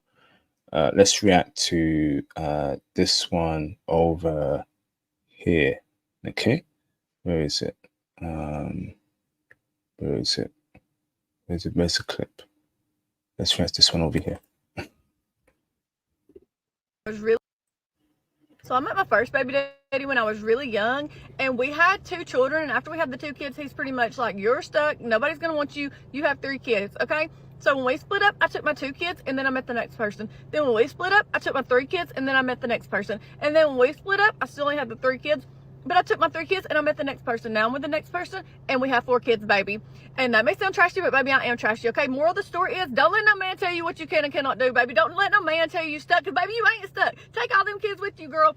You are not stuck, okay? Anyway, that's it. I think that shows you the current dating scene or situation in the West right now, where dudes are actually dating women who have multiple kids. And to me, that's shocking. That's completely shocking, right? And at one point, on one side, sorry, I'm angry, but on another side, I kind of get it, right? Because dudes are really starving out here, Theo. Dudes are really starving out here, and they'll take anything that comes their way. We know in the West that the top 10% of dudes, you know, are running through the majority of chicks. So a woman who's a single mother, got 3 kids, 2 kids, right, comes up to you, and you know, there's no, she's not being hostile, and you get with her because it's just easy to do so because you ain't getting no woman in general. And that's a story for a lot of Western dudes. A lot of dudes who ain't getting chicks right are dating a leftover woman. Yeah, we can be angry at that, right? But can we blame them, Theo? The culture is all messed up. Back in the day, this chick, right, wouldn't be speaking like this. Back in the day, men would ignore women like this.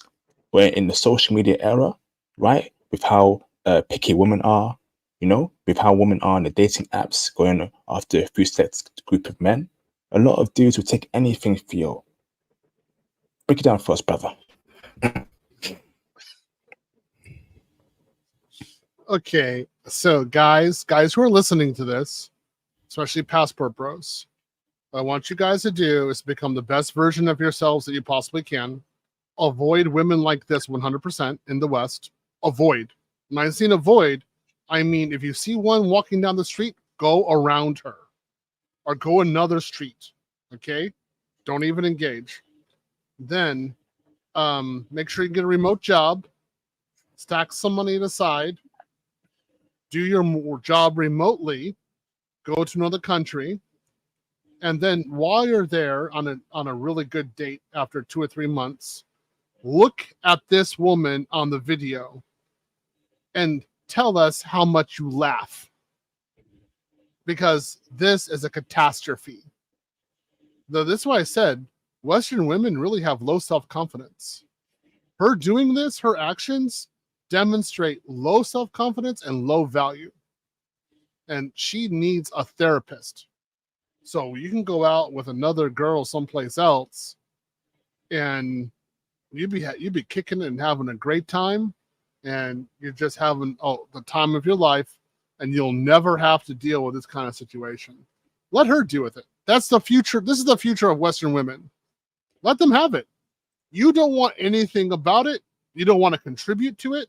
Don't make a single mother, guys, without a doubt, in the West. Don't do it anywhere, but particularly in the West, don't do it. Leave them alone.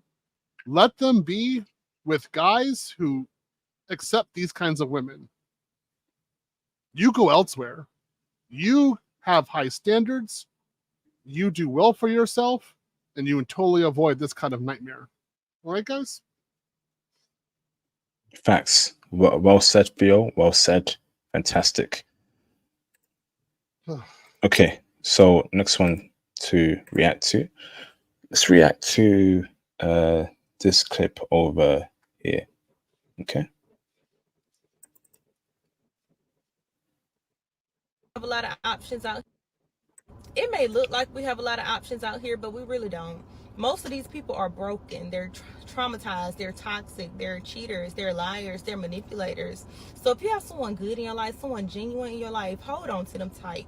Lock in with them, because someone who actually loves you, supports you, listen to you, care about your mental, just check on you, just really love you, is worth so much more than these flashy Instagram niggas or a bad Instagram hoe. There you are. The accent, the American accent, man, from these chicks is hilarious. I think, right, she has a point there, because, a lot of women nowadays are so delusional of options where, listen, hey, babe, you can do better. Why are you with this guy making 50K a year? Go for a guy that makes 90K a year, 100K a year. And even though that guy earning that amount of money is a great guy for her, cares for her, looks after, a woman may be dumb enough to dump him and trying to attain a banker, a dude earning $500,000 a year, etc., etc.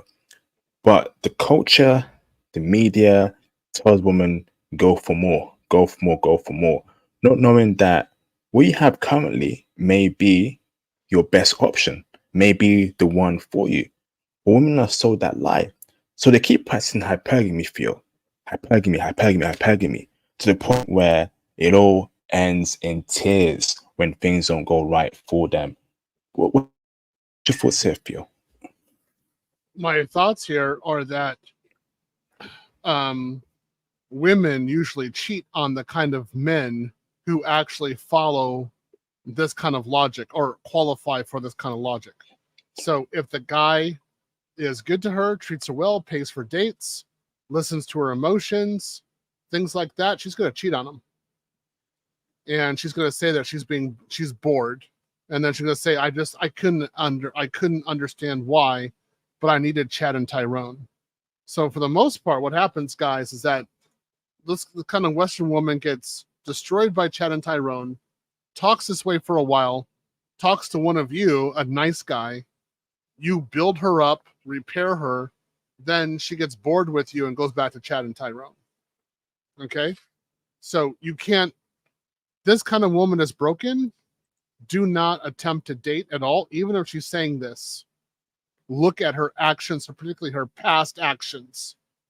Also, a lot of women only talk this way after they can't have children anymore and they've lost their beauty. So they've hit the wall. So no more children are viable, and she really is not that hot anymore. Suddenly she starts talking this way, and this is for resource transfer. So she just wants your money long term. She doesn't want to give anything to you, nothing. She's going to start talking about how she can give you so much more than children, but we also take care of her children. Nah, bruh. Guys, use your passport, go to another country, meet a girl who's like 22, 23, hasn't been with a bad guy, and she talks like this from day one. She's looking for an engineer. She's looking for a guy with a job. She's looking for a pro-family guy who's going to treat her well. You find those women in Brazil, Colombia, Japan, Taiwan, major place. Some degree Thailand, if you can get through her. Philippines, same way, kind of like same way of thinking. Somewhat Russia, somewhat Ukraine, a little bit. Not they kind of want you to be solid, but a little bit exciting too. Yeah, so this kind of woman here, avoid. Just avoid. Yeah, it's nice what she's saying. It's like, oh, that's great theoretical. You should have thought that way 20 years ago before you became a baby mama. Facts. Awesome. Thank you, Theo. Theo, it's funny how you mentioned Taiwan. We are going to react to a clip from Taiwan actually next, but why do you say Taiwan, bro? You had some recent intel about Taiwan? Yeah. I mean, they love nerds there. Yeah, Taiwanese women are totally down with nerds. If you say you have a good job, it's nerdy. You're like, let's say that you're a Python engineer working for a bank and you're doing some sort of development work, like some AI stuff. So you're actually building LLMs with Python, right? And you talk to her, you're solid. That girl's gonna, you can keep your beard. That girl's gonna go for you.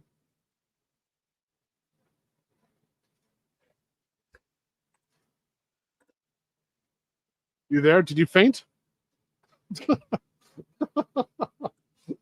I can't hear you if you're talking, man. Awesome. Okay. You're frozen. Let me see. Is it my internet? Give me 1 second. Let me check my internet. Hold on. Flipping Keisha. Goddamn Keisha. Hold on.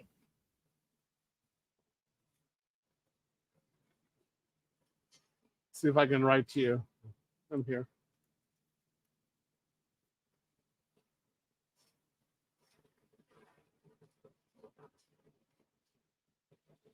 You hear me? Yeah, I can hear you. Guys, if you Awesome. can hear us, put a 1 in the chat. That was Keisha, bruv. Flipping. But we back. All right, so let me react to this Taiwan clip because Theo is some sort of genius here. He just knew I was going to react to a Taiwan clip. That's why I mentioned Taiwan. Okay, so let's go over here.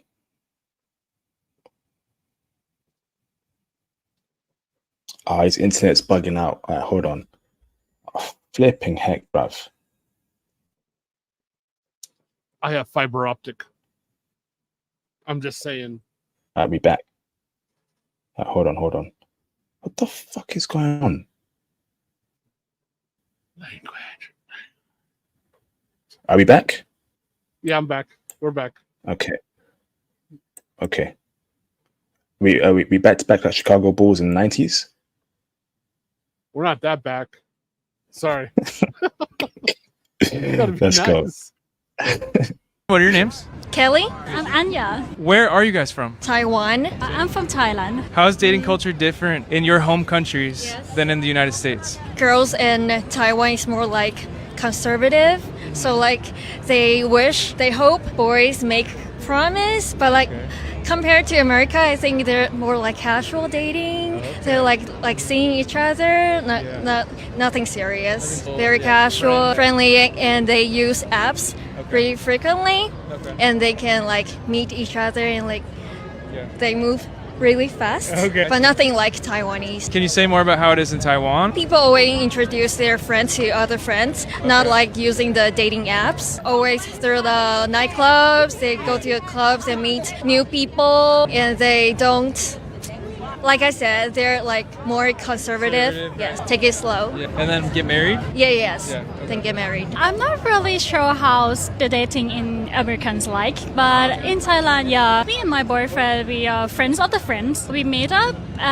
we learn each other, and then when we show that our lifestyle is matched, we have the relationship. And in Thailand, for me and my friends around me, we quite serious with the relationship. As me and boyfriend now is 4 years already. Friends of the friends, we can know Like details, Yeah, or the it can details like from the guarantee, friends as well. guarantee. Yeah.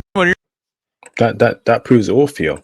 That proves it all. You know, dating culture in Taiwan, Thailand compared to America, it's like apple and oranges. The Taiwanese chicks clearly states that Taiwanese women are conservative. They take things slow when they get to know you. You meet women in a more traditional way. And Theo, I am a conservative traditional man. You are also a conservative traditional man, Theo, right? So we want women like that. We want women who are also conservative and traditional, right? As opposed to dealing with liberal women in the West. I don't mess with liberal women. Women with tattoos are vomit status to me, okay, and all that liberal stuff, right? So now the Thailand chick, same conservative. Meet your partner, meet your girlfriend through friends, etc., etc. I love that conservative way of life feel. Okay, now I'm not saying I'm against the apps, right? But there's something so magical, and I'm not talking Disney here. Okay, but there's something so special and so magical when you meet a woman in a traditional way and she takes things slow. Hey, we're going too fast. I want to get to know you. Who are you? What's your values, right? Do you want to get married? I want those questions from a woman, bruv. Not like these Western chicks where they'll smash you within the first hour of meeting you. I don't want that, bruv. Phil, break it down for us, Phil. What's your thoughts on this clip? No, I definitely agree with you. See, these kind of women right here, these are actually strong women as far as I'm concerned. Asia is filled with zillions of them, right? They're actually strong, educated women. They're not going to take crap. And they have a very good process to vet men to make sure that bad men do not go and be with them. And this is why you have so many more marriages, more children, you have less divorces in Asia because they actually know how to go through a vetting process. These are ideal. Boy, that Taiwanese girl, well, she's cute. Yeah, I would love to be with a girl like that.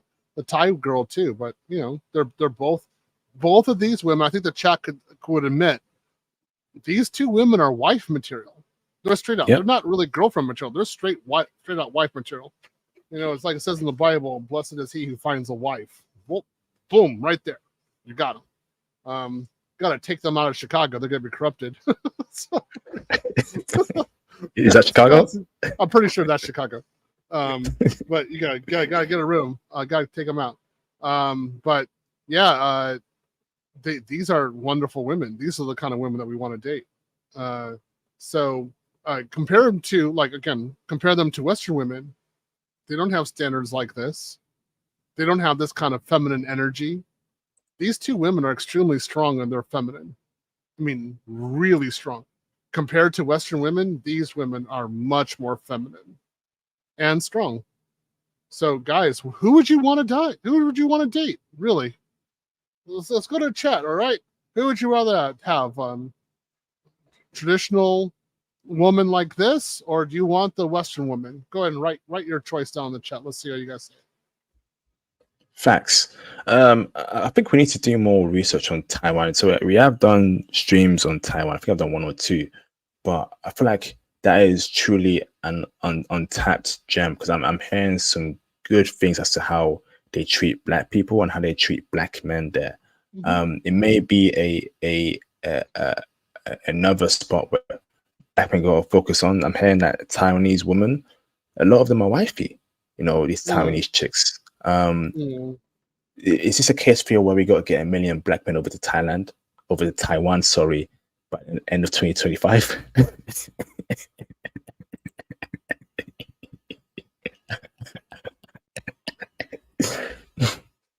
You know, they're 22 miles off the coast of China. They've got like 1 million rockets pointed at the island. Let's just do a few of us at a time, all right? I don't want our brothers to be, you know, any darker than we already are. I'm on fire! Ah! Yeah, I really don't want that. You know, I'm just saying. Let's go again, guys. Another good thing. Taiwan has a pretty good Japan influence. So if you are in the Japanese culture, the Taiwanese probably know some degree of the culture as well. And Taiwanese food is amazing. It's some tasty stuff.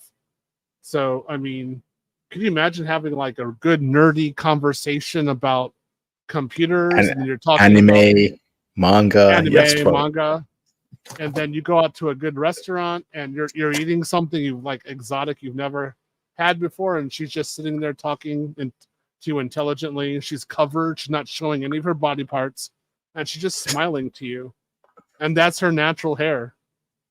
Like, you're thinking, I mean, if you're like me, you're thinking like, what's your ring size?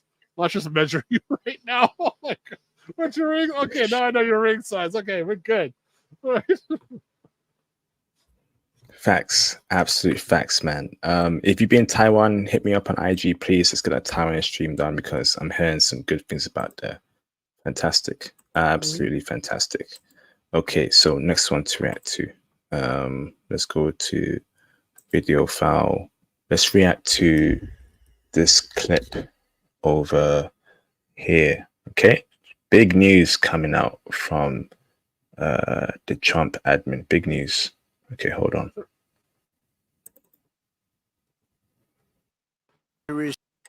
3 days ago, I was honored to receive the endorsement of Robert F. Kennedy Jr. We're very proud. Thank you.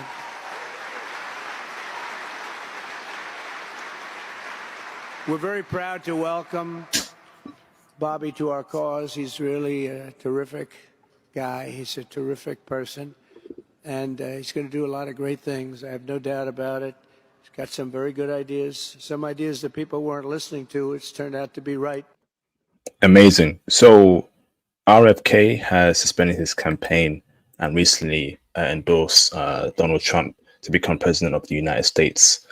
RFK has a very strong base, independent base, and him endorsing Trump will get Trump's more votes. But I'm thinking more in terms of, is that enough for Trump to win the election? Phil, what is the impact of Trump getting an endorsement from the Kennedy guy? Good thing, bad thing, and could this, boost Trump's chances even more in winning the White House, brother? Break it down for me, bro.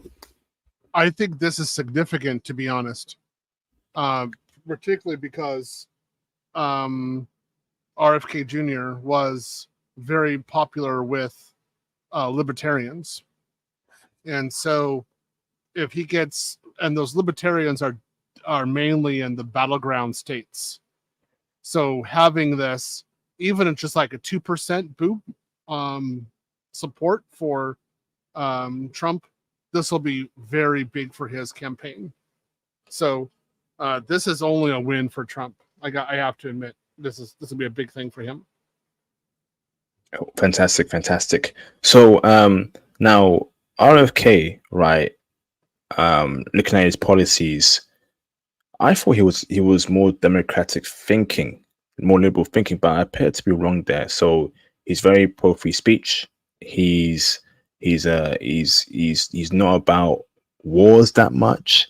He appears to be America should be prioritized in its needs, and I think that's a good thing, and I think that's something that shouldn't be, talked down upon. If you're a citizen of that country, You want the best for your country. And there's been some talk about jobs being shipped offshore to India, Mexico, etc., etc. Guess what? How about you keep those jobs in America? How about you keep those jobs in America and you train your people to do those jobs?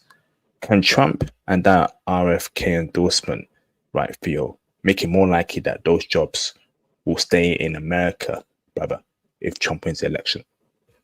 Well, I think for us as passport bros, it's more likely that there's going to be more investment money into IT, which is what we need. And there'll be more projects, and they'll be all in the cloud, more investment in the cloud. And then we can go ahead and, work abroad. That's what we want. I think you've seen a lot of Silicon Valley guys openly support Trump, but also support Kennedy as well. They have really backed off from supporting the Democratic Party for various reasons. Let's just say, again, in tech, the last 4 years have not been good for tech under Democratic policies.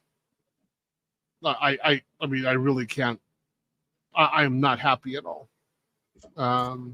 So if we want that investment money that relates to us having jobs in tech, and then we're ready, we know which side we need to go to. And Kennedy is going to be, again, if he's a part of the administration, is a cabinet member, he'll be focusing on our wealth, and then we can be passport bros, and then we can focus on our families. I think it's a good trade. Facts, absolute facts. Awesome. Okay. We're from studio. Let's react to this one over here. Okay. Let's react to this clip over here. Let me bring it up real quick. Where is it? This one. Okay. Vance's controversial. Trump has responded to J.D. Vance's controversial childless cat ladies comment that's gone viral. We're effectively run in this country via the Democrats, via our corporate oligarchs, by a bunch of childless cat ladies who are miserable at their own lives. He made a statement having to do with families. That doesn't mean that people that aren't a member of a big and beautiful family with 400 children around and everything else, it doesn't mean that a person doesn't have, he's not against anything, but he loves family. Hold on, and then you're gonna see this funny clip here. Hold on. Remove from studio, present video file. This one over here. Women. Is he the candidate that's going to attract women, though? I mean, that cat ladies comment. The country's being run by a bunch of childless cat ladies who are miserable at their own lives and choices that they've made, and so they want to make the rest of the country miserable too. Pretty awkward comment for the vice presidential candidate to make. Theo, what's your thoughts there on the comment by J.D. Vance in terms of that cat lady comment? Do you agree? Do you disagree? Theo, break down for us, bro. Oh, I 100% agree with that. And I don't think these people should have any problems with it, because these childless cat ladies are mainly within the Democratic Party. So I go right on ahead and say it. People who have families and are responsible for families, particularly children, are not going to want to be governed or have any influence from childless cat ladies. I don't know any other way to say that. If you look at Vance, okay, and then you look at Kamala, in this environment, there's actually two Indian women, two East Indian women. One has no children, the other one has 3 children. Where do you think is going to have the most compassion, understanding of human nature, understanding and tolerance of human beings? It's going to be the mother or the one who is essentially a cat lady or a maid for other people's children. All right? Yeah, nobody bred with Kamala for a reason. So I'd go with Vance right there, because at least he has a wife who wanted to breed with him. And hey, that's a lot in my book. I gotta admit that. Facts, absolute facts. There's an issue with people who live a hedonistic lifestyle running things, particularly countries, because they're not thinking about the future. They're not thinking about, family. They're just thinking about now, and living that hedonistic lifestyle feel. So what is that? That's partying all day. That's throwing the box around all day. That's being a degenerate. Do you want someone like that leading you? Do you want someone like that leading the country? Someone that lives a hedonistic lifestyle that doesn't actually look 5 years, 10 years in the future? I don't think so, bruv. I don't think so. So that comment there, not saying that Kamala does that right, but I'm speaking in the whole context of things. You want someone who appreciates family, who appreciates God, who appreciates religion, who appreciates family values, and you don't want someone that is a hedonist, right? Running anything in your life, bruv. Yep. Right? Because you're going to get a society that's full of degenerates. And certain countries, unfortunately, right, are being run by degenerates who live a hedonistic lifestyle. Yep. You want someone that appreciates family, God, religion in the right field. I 100% agree. That's what you want. And you want someone who's made life, who's prolific, who understands what's going on. Again, people may not like Trump so much. His family is complicated, but at least he has 5 children and multiple grandchildren. I'll give that to him. I mean, he did his things, but at least he made a family and made babies. I'm down with that. I think that's human. That's what you want to do it. That's what you want in a leader. You did that human touch. I mean, if you don't have kids, I don't think you really should be in office, to be honest. Just to be honest, straight up. Yeah, it's true. Like on that level, no, you shouldn't be in office. I mean, I would rather much have a parent in office than someone else. Okay, Theo. Yeah. Great point there. Awesome. I'll say Ozzy. That's how you know that Kamala isn't black, because she was with multiple guys and no kids. And I was like, yeah, wait. Sorry, honey. Yeah, you're not a black woman. Just the way it is. Okie dokie. All right. So next one to react to. Let's react this one over here. So why are you still single? What should you answer? Let's talk about it. When a guy asks you, so why are you still single? What should you answer? Let's talk about it. This question tends to come up a lot, especially at the beginning of just chatting with someone on a dating app or on a first date. And more often than not, my clients, when they are asked this question, they get really annoyed by it. They get frustrated by it. And they ask, like, why? Why do men ask this? I hate when they do that. And my question for them and my question for you, if that happens to you as well, if you get annoyed and frustrated, is before telling you what to say to him, is answer this question. What do you make it mean? When a man asks you, why are you still single? What comes up for you? Why does it annoy you? Do you think that he is judging you? Do you think that he's implying that something is wrong with you? If that's the case, you're being triggered. There is this voice inside of you. It may be very quiet. You may have not noticed it or paid a lot of attention to it that is telling you you're a failure. There's something wrong with you, that you're still single. All your past relationships haven't worked out because there's something wrong with you, blah, blah, blah, blah, blah. If you genuinely thought to yourself that I am single because I haven't found the one yet. I'm in pursuit of finding my forever guy, but it just hasn't happened yet. That's why I'm dating. Then there would be no emotional charge around it. You wouldn't be triggered, frustrated, annoyed by it. You would just answer it just like that. But okay, so now I think, right, men asking women around a certain age, the woman is why they're single, is a valid question, right? We live in a world where it has never been more easier for women to date, right? Particularly women in her prime years. She has a plenty amount of options, right? So if she's at a certain age and she's single, you have every right to ask her, Why are you still single? What's going on here? Are you a 3 or 4? Did you throw the box around in the past? Are you demanding?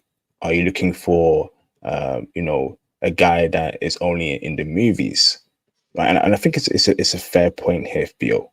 Right now, when men are single past a certain age, that is acceptable because men we have it harder. We're still, remember, women are born with value. Men have to gain their value. You know, men come in this world with nothing. Women come in this world with looks and beauty. That's all she needs. For men, we need money. We need a career. We need a good fitness. We need a car. We need a house. But the first two, right, money and career, is very important for a man, and that's something that you work towards and you build towards. A woman will often not even pick you if you ain't got that in order. Whereas most dudes, right, don't care if a woman is broke. She can be at McDonald's, at KFC working there. Where she looks good, she will get wifed up, bruv.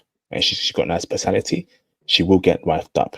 So when a woman's past a certain age, right, unless there's some very acceptable answer and she's still single, I'd worry, bruv. I would really worry. What's your thoughts here, Theo? I got a message for you in the back chat. I totally agree with you. Basically, past a certain age, if she isn't wifed up, or at least in a long-term relationship, she is permanently damaged, as far as I'm concerned. There's some sort of defect to her, and that's how I'll treat her. She's just defective, 100%. And I don't want anything to do with her. So there's a lot of women who don't like this. I don't care, because I have access to women who are way under 35 who are very much ready and appropriate for marriage. So the age is 35 is the cutoff point. Women have 20 years, basically from 15 to 35, to find a guy. It's more than enough time. They hit their peak when they're around 24, 25, somewhere around there. They have plenty of options. They have almost the entire world trying to date them. If they haven't been able to figure it out by 35, no, it's done. It's done. Yeah, I'm not going to do anything. So usually, I say, guys, if you're going on a date with a woman like this, just sit there and try to ask her a few questions. You don't have to ask her directly, why are you still single? But, just kind of do some probing and try to figure out what her lifestyle is and what kind of things that she thinks about. And then ask questions, I say in particular, about if she's dated jerks before. Try to have, you want to console her about jerks, right? And how listen to her experience. But from there, you could figure out whether or not she rode the carousel or she rode the CC.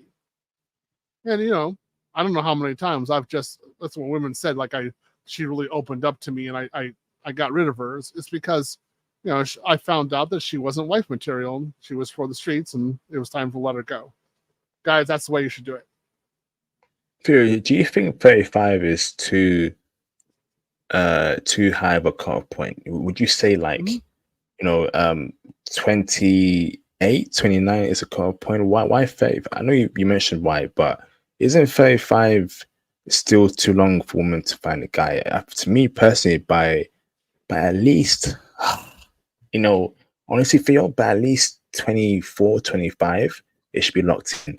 Now, I get she might leave the country, she might move to a different country, she broke things up with a boyfriend. That's fine, that's a perfect excuse. But she's living in a country her whole life, right? And she's single, right, at, let's say, 28, 29. I'm thinking, what's going on here? 35, is that too much of a leeway for you, in your opinion? Remember, 35 is when dangerous pregnancies start. And that's where you get increased likelihood of death. So for me, it's a cutoff. If you have a personal preference, is 28, 30, I have no problem with that as well. But I say 35 is the absolute. Usually right around that time, that's when the woman hits the wall, and she can say anything she wants. Yap, yap, yap, yap. I always say, I'm sure you have options elsewhere. You can find those options. Don't even engage with women who are 35 and above. Facts, absolute facts. Awesome. Okay, so let's react to the next one. Present video file. Let's react to this one over here.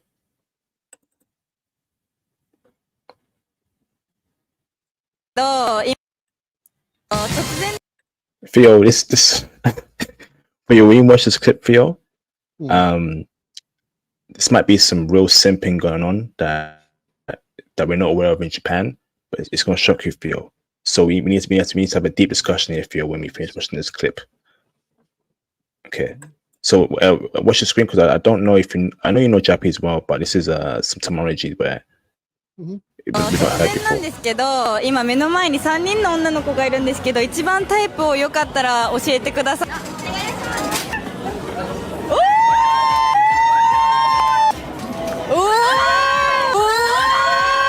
りがとうございます。選んだ理由ちょっと聞いてもいいですか？いや、まずタイプで。嬉しい。明るそうな人。嬉しい。ありがとうございます。聞いてもいいですか？いや、自分もタイプで。ありがとうございます。嬉しい。ありがとうございます。実は一人息子がいるんですよ。はい。今3歳の息子がいます。はい。ありがとう。ベビーカー毎日押してますね。いないです。いないです。ちなみに何歳に見えますか？21とか。20歳ぐらい。正解は26歳になりました。いい反応。もう26歳で実は。Wow, so we have a bunch of Japanese chicks, right, who are single mothers, right? And these dudes have to choose between who they want to deal with, okay? Now, I'm lost here because, like, as you know, I don't deal with single mothers. And I was hoping that these Japanese would say no single mothers. But they appear happy, right, to potentially deal with them in the future, Theo. What is going on here, Theo? Is this Western culture creeping in where dudes are now happy to date a single mother with a kid? I mean, Theo, I ain't rocking with that, Theo, and I hope Japan doesn't rock with that as a whole, brother. Break it down for me, Theo. No, they're just being polite. That's all. That's what's going on. He's being polite. There's no way in front of cameras. There's no way he would reject her after she says that she's a single mother. That would be like a major today. That would be an insult. You just wouldn't do that. So he's acting the way he was supposed to act on a television. I'm acting for the same. I would do the same thing. It's surprising actually that she is a single mother, to be honest, that she actually gave birth. She had an amazing recovery because she has like no features at all.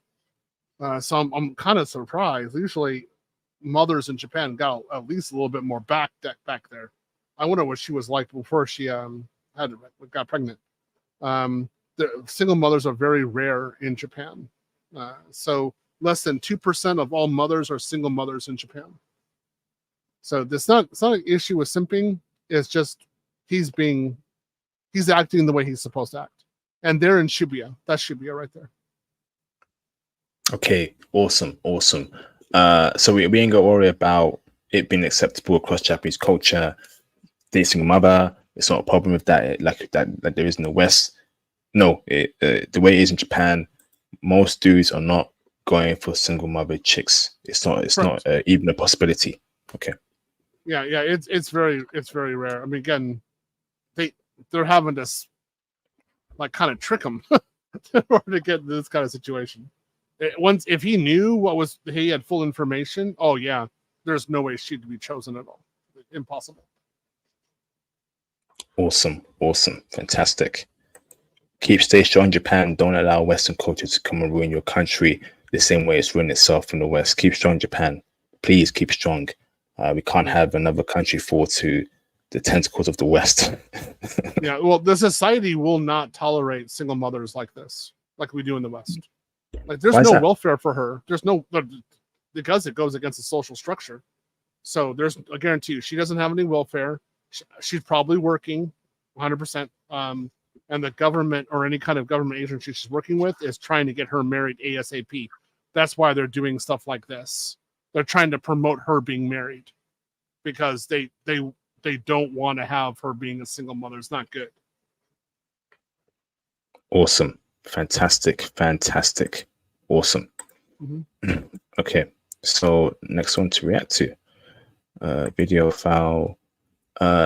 Let's react to this one over here. Yeah, this one. Never feel bad for a man. Girl, don't ever feel bad for a man, okay? Men already know when they don't like you, and they'll use you anyway. They'll use you for your body, your time, your attention, your energy. They'll even use you to help build up their own lives, their own empires, and then they'll discard you when they don't need you anymore. So all you fools crying and screaming over here over the fact that accusing me of using men, I'm transactional because I ask for nice things, you gotta wake up, honey. They're already using you. It's time to open your eyes and grow up, please. Look at what they're promoting to other women feel. Look at what they're promoting. They're promoting hostileness towards men, using men for their resources, blah blah blah. I've never seen a Colombian chick speak like this. Never seen a Brazilian chick speak like this on social media. Never seen a Japanese chick speak like this on social media. Never seen a Filipina chick speak like this on social media. And this just proves our point that Western women are not only undateable, they are unwifeable. You just keep away from them. They look good, the makeup, the dressing, whatever. But what's going on in their brains is the most important thing you have to be aware of. I would not even attempt to date a Western chick ever again. It's foreign only, bruv. You're playing with fire because the toxicness, right, as to what's spewing from these women's mouths is demonic.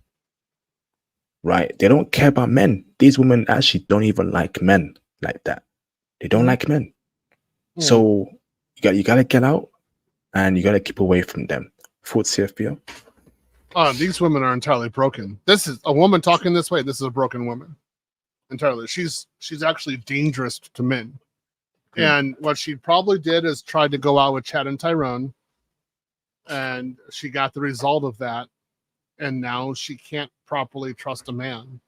And the only thing that she's like, this kind of woman is a passport bro maker. So pretty much every Western man with whom she has a relationship will be a passport bro within 5 years. Because of how she's acting. So, okay, lady, thank you very much. We'd like to have more torn numbers. The funny thing is that for us, it doesn't matter because we won't even date her. We won't even talk to her. So we're protected against this kind of woman. And guys who are listening to this, don't even try to date her. Don't try to save her. It's not your job. Don't try to wife her up. Don't think that you're some kind of different guy. You can have a different result with her. No, she's already gone. It's over.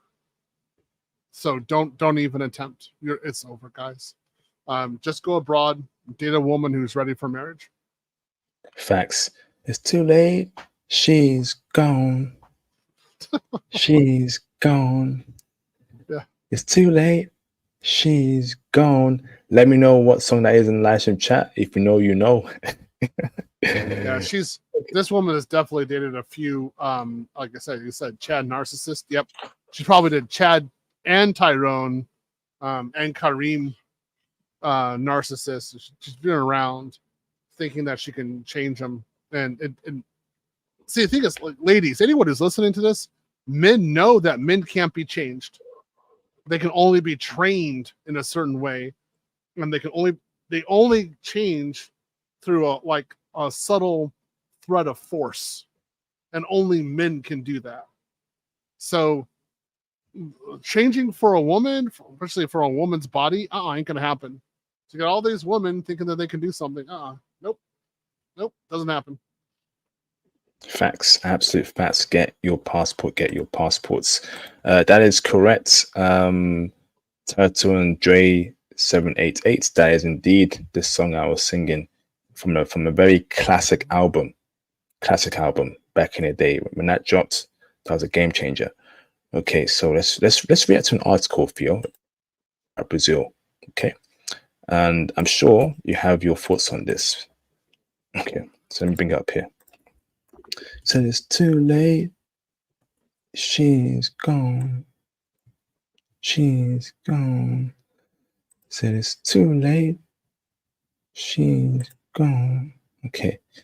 All right. So share screen. Share screen. So Mr. Theo F. Okay. It says here, mixed race people become Brazil's biggest population group. Okay.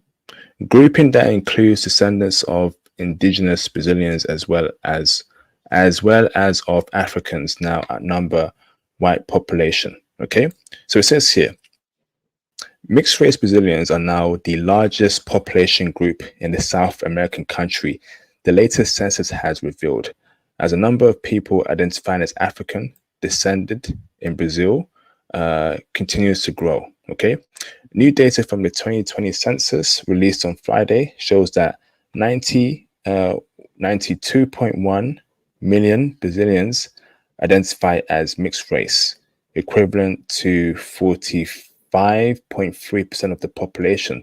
Oh wow, Brazil's quite big. I thought Brazil was 100 million population. This is up from 43.1 in 2010 when the last census was carried out. The proportion of self-declared white Brazilians has fallen from 47.7% to 43.5%, or 80.2 million, while those labeling themselves as Black has jumped to 10.2% of the population, which is 20.6 million, from 7.6% 12 years earlier. So it says here, Brazil no longer a majority white country. Okay, interesting. Together, Black and mixed race people now represent 55.5% of the 203 million Brazilians living in the country. Okay, whoa, interesting. So reading on here, it says here, activists from Brazil's Black movement attribute the racial shift in the population to a growing sense of pride amongst African descendants Brazilians in recognizing and celebrating their ancestry. Okay. So it says here, João Jorge, the president of Fundação Palmeiras, a government institute for Afro-Brazilian culture, said the new data will help authorities design more racially inclusive public policies in a deeply unequal country. Mr. Theo Waff, it says here, these numbers will help show that poverty has a color, unemployment has a color, and it's 2023, and Brazil cannot continue being a country of economic apartheid and social apartheid. Okay, Mr. Theo, what's your thoughts here on mixed race people now being the biggest group in Brazil and Black people increasing their population as well as mixed race people? This time, I really do agree with you, IP. I think that passport bros should definitely go to Brazil and help this number increase. So we want to get 1 million passport bros, get 1 million Black men to go to Brazil to make a better number. I'm down with that. You can put 1 million of us into Brazil and make this increase. We can do it because Brazil is huge land area. They could take another 1 million of us. And since we would all be cloud guys, they'd all be happy about it. So you want to put 1 million of us in there? Good. And yeah, they have a huge population because they, you got that Brazilian booty. So yeah, you got some kids there. So I'm just saying, black Brazilian women or like deep African Brazilian women are absolutely gorgeous. If you want a black honey that's just out of this world, go to Brazil. She's going to be there. Theo, it mentions in the article, right, that despite the fact that mixed race people and black people are the majority now in Brazil, there's some of the poorest in Brazil, and there's deep social inequality and economic inequality, particularly in the black population in Brazil. So for me, Theo, right, so what this tells me that it doesn't matter if it increases in the following years, right? You know, black people are sort of poorest there in Brazil, and there's deep inequality there in Brazil. So numbers don't even matter in the grand scheme of things. There may be 10 million white people, right, in Brazil. There may be 90 million black people in Brazil. But if the black people that are the poorest in Brazil, the numbers won't matter. So, Theo, what's your thoughts there in Brazil, trying to celebrate that, hey, we're becoming more diverse, more mixed race people, more black people, blah, blah, blah. But white people own the most wealth there, and there's deep inequality within black people in Brazil. Even the white Brazilians don't have money like we do. They're not even close. So as far as I'm concerned with my money, I look at both white and black as being poor in Brazil. I'm serious. I look at them like, I don't care your race. You're both poor in my eyes. So even if they, I mean, it's like having, it's like being in Russia. One side is richer than the other, but they're both poor. I mean, they both live in projects. I saw that myself when I was there. You're not going to care about that, guys, passport bros, because you're getting your money from the West. You're loaded. The amount of money that you're going to have is going to be unbelievable in Brazil. So, sure, there's income inequality, but for you, it means that almost all Brazilians are poor compared to you. You are a 1%er in Brazil.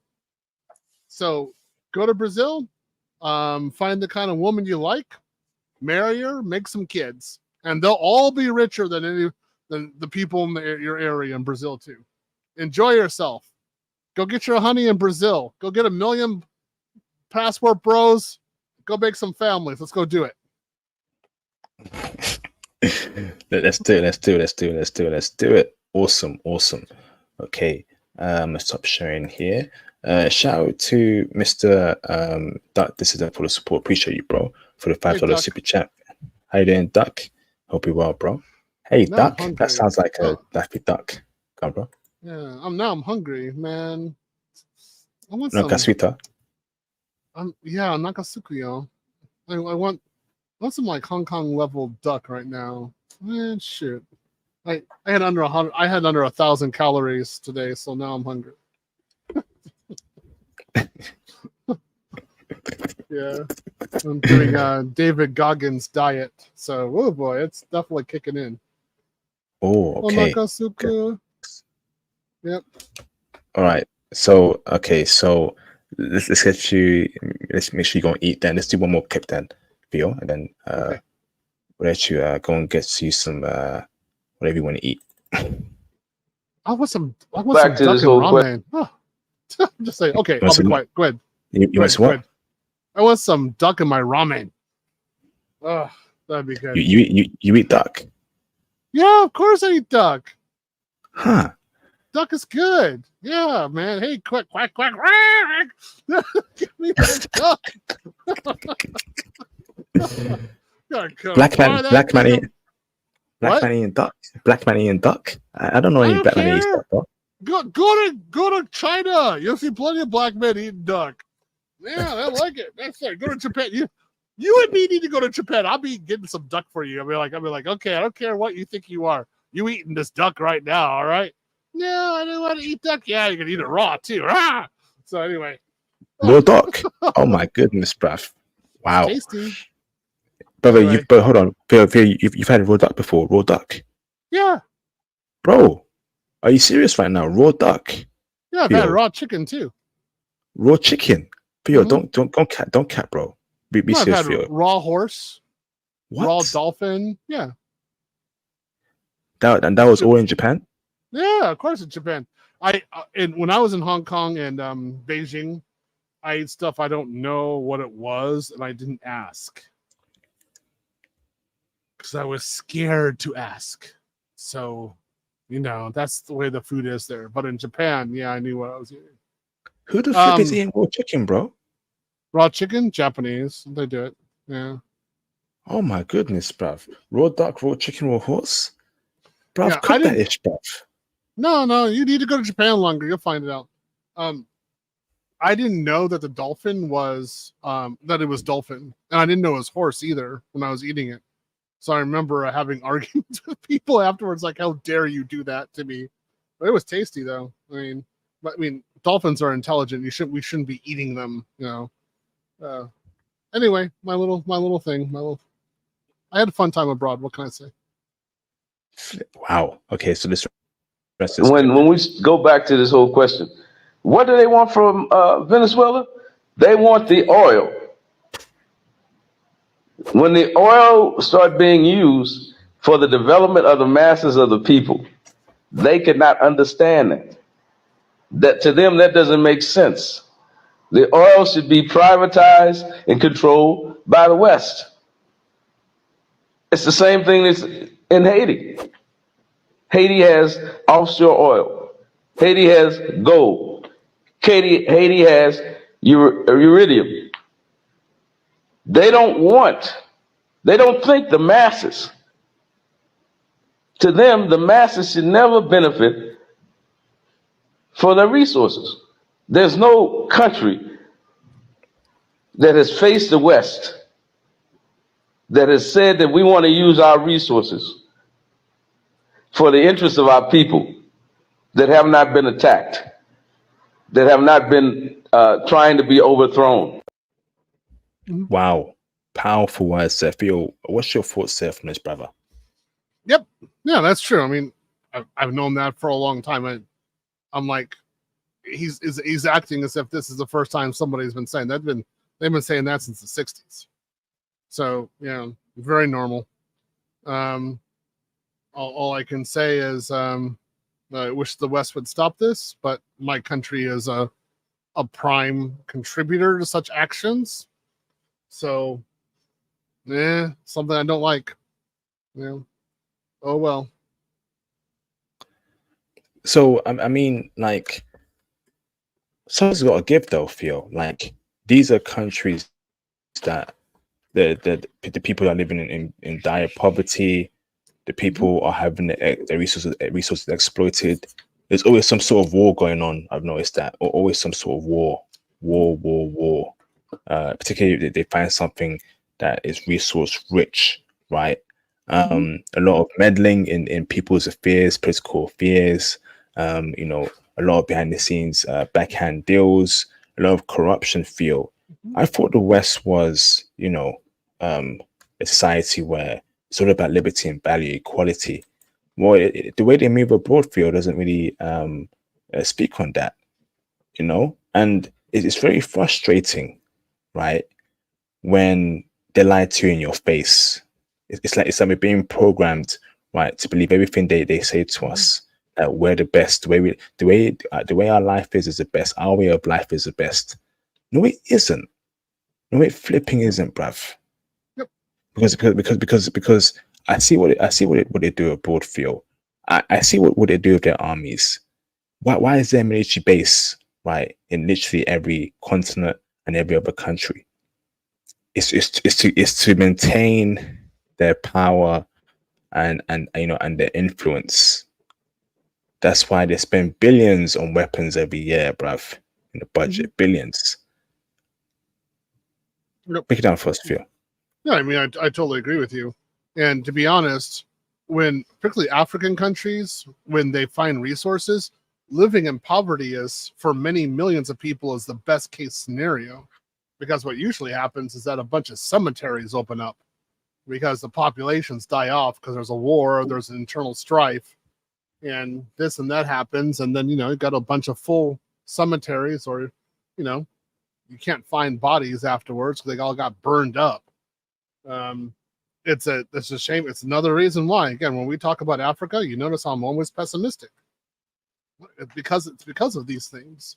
Africa's incredibly resource rich, and for some reason, they're not able to create democracies, and strong heterosexual men suddenly disappear, or they don't have any power, or their ideas are corrupted, or suddenly strong leaders become radicals, or they need to be removed for democracy. How long has this been going on? So when they say that, again, the problem is corporatism. Problems of these corporations. You look at Dutch boats that were going around the world colonizing in the beginning. That was the East Indian Dutch Company? That was a corporation doing that, right? It's corporations are doing this, man. This is the problem. So the way that I think of it, guys, again, this is my personal opinion. You want to work for a corporation, but you want to live in an area without them. So, for example, if you're in Brazil or Colombia, Guyana, Peru, something like that, these are just examples. If you can get Western money and work for a corporation doing IT, but you're living in an area without corporations, where you have actual human values, traditional values, that's where you're going to win. You're going to be able to buy the house. You're going to be able to get a loving wife. You're going to be able to get everything else that you want. Corporations are the issue. I know, but they're being backed by obviously governments as well. Shareholders and all that stuff. We know why these companies are in Africa drilling oil, drilling diamonds, and hopefully one day that stops and the people actually benefit from the resources. I mean, that's like saying one day you hope I marry Keisha. I don't think it's going to happen in my lifetime. It's just not going to happen. I will say one thing: like you're really pro BRICS. One of the things I like about the BRICS countries is that they don't like corporations so much. That's one of their good points. Is a bit more human, and you guys still have traditional values in many areas. I think one of the best countries that represents that is Brazil. It's just so family oriented. So if you can go and live in a place that has a family structure, that's where you should go. All right. Awesome. Anyway, awesome. Mr. Theo Waff, any drop. closing statements? Yeah, I had a good time. Guys, it was fun being here. I say hello to the trolls. Hey, trolls, how you doing? You can't comment anymore. I wonder why. It's 4 a.m. for you, IP. You got to go sleep. Again, I had a good time. Think about the family structure. Think about where you want to go, guys. The world is yours as IP, as a passport bro. Definitely go abroad. Definitely try that, guys. Definitely do it. The West has largely lost its way, so go someplace else. I had a great time talking. I'll see you next week. Oh, again, Manosphere, the Black Manosphere Conclave is next week. If you want to go, please register as fast as you can. The webpage is theblackmanosphere.org. Please move on it, because if it gets right down to it and you're like, hey, I want to get in, there's a higher price for it, I'm not going to be able to help you out. So do what you can, okay? Anyway, I'm out. I got to study Kubernetes and OPA and work right now and do some AI stuff. So I will see you tomorrow, okay? Well, later on. Thank you, next Theo. week. See ya. You got this up, bro. Thank you. Shout out to Theo. Okay, brothers, been a great live stream. Make sure you join the Patreon, consultation. And yes, keep the faith. Believe in yourselves. Shout out to Theo again for his insight in this in many of our conversations. That's a legend right there. Stay strong, brothers. Keep the faith. Shout out to brothers who hit the super chat. It was greatly appreciated. Have a good time in the conclave. Okay, it will be around this time. It will be next week. Yeah, have a good time there. Look after yourself. And peace out, brothers. Thank you.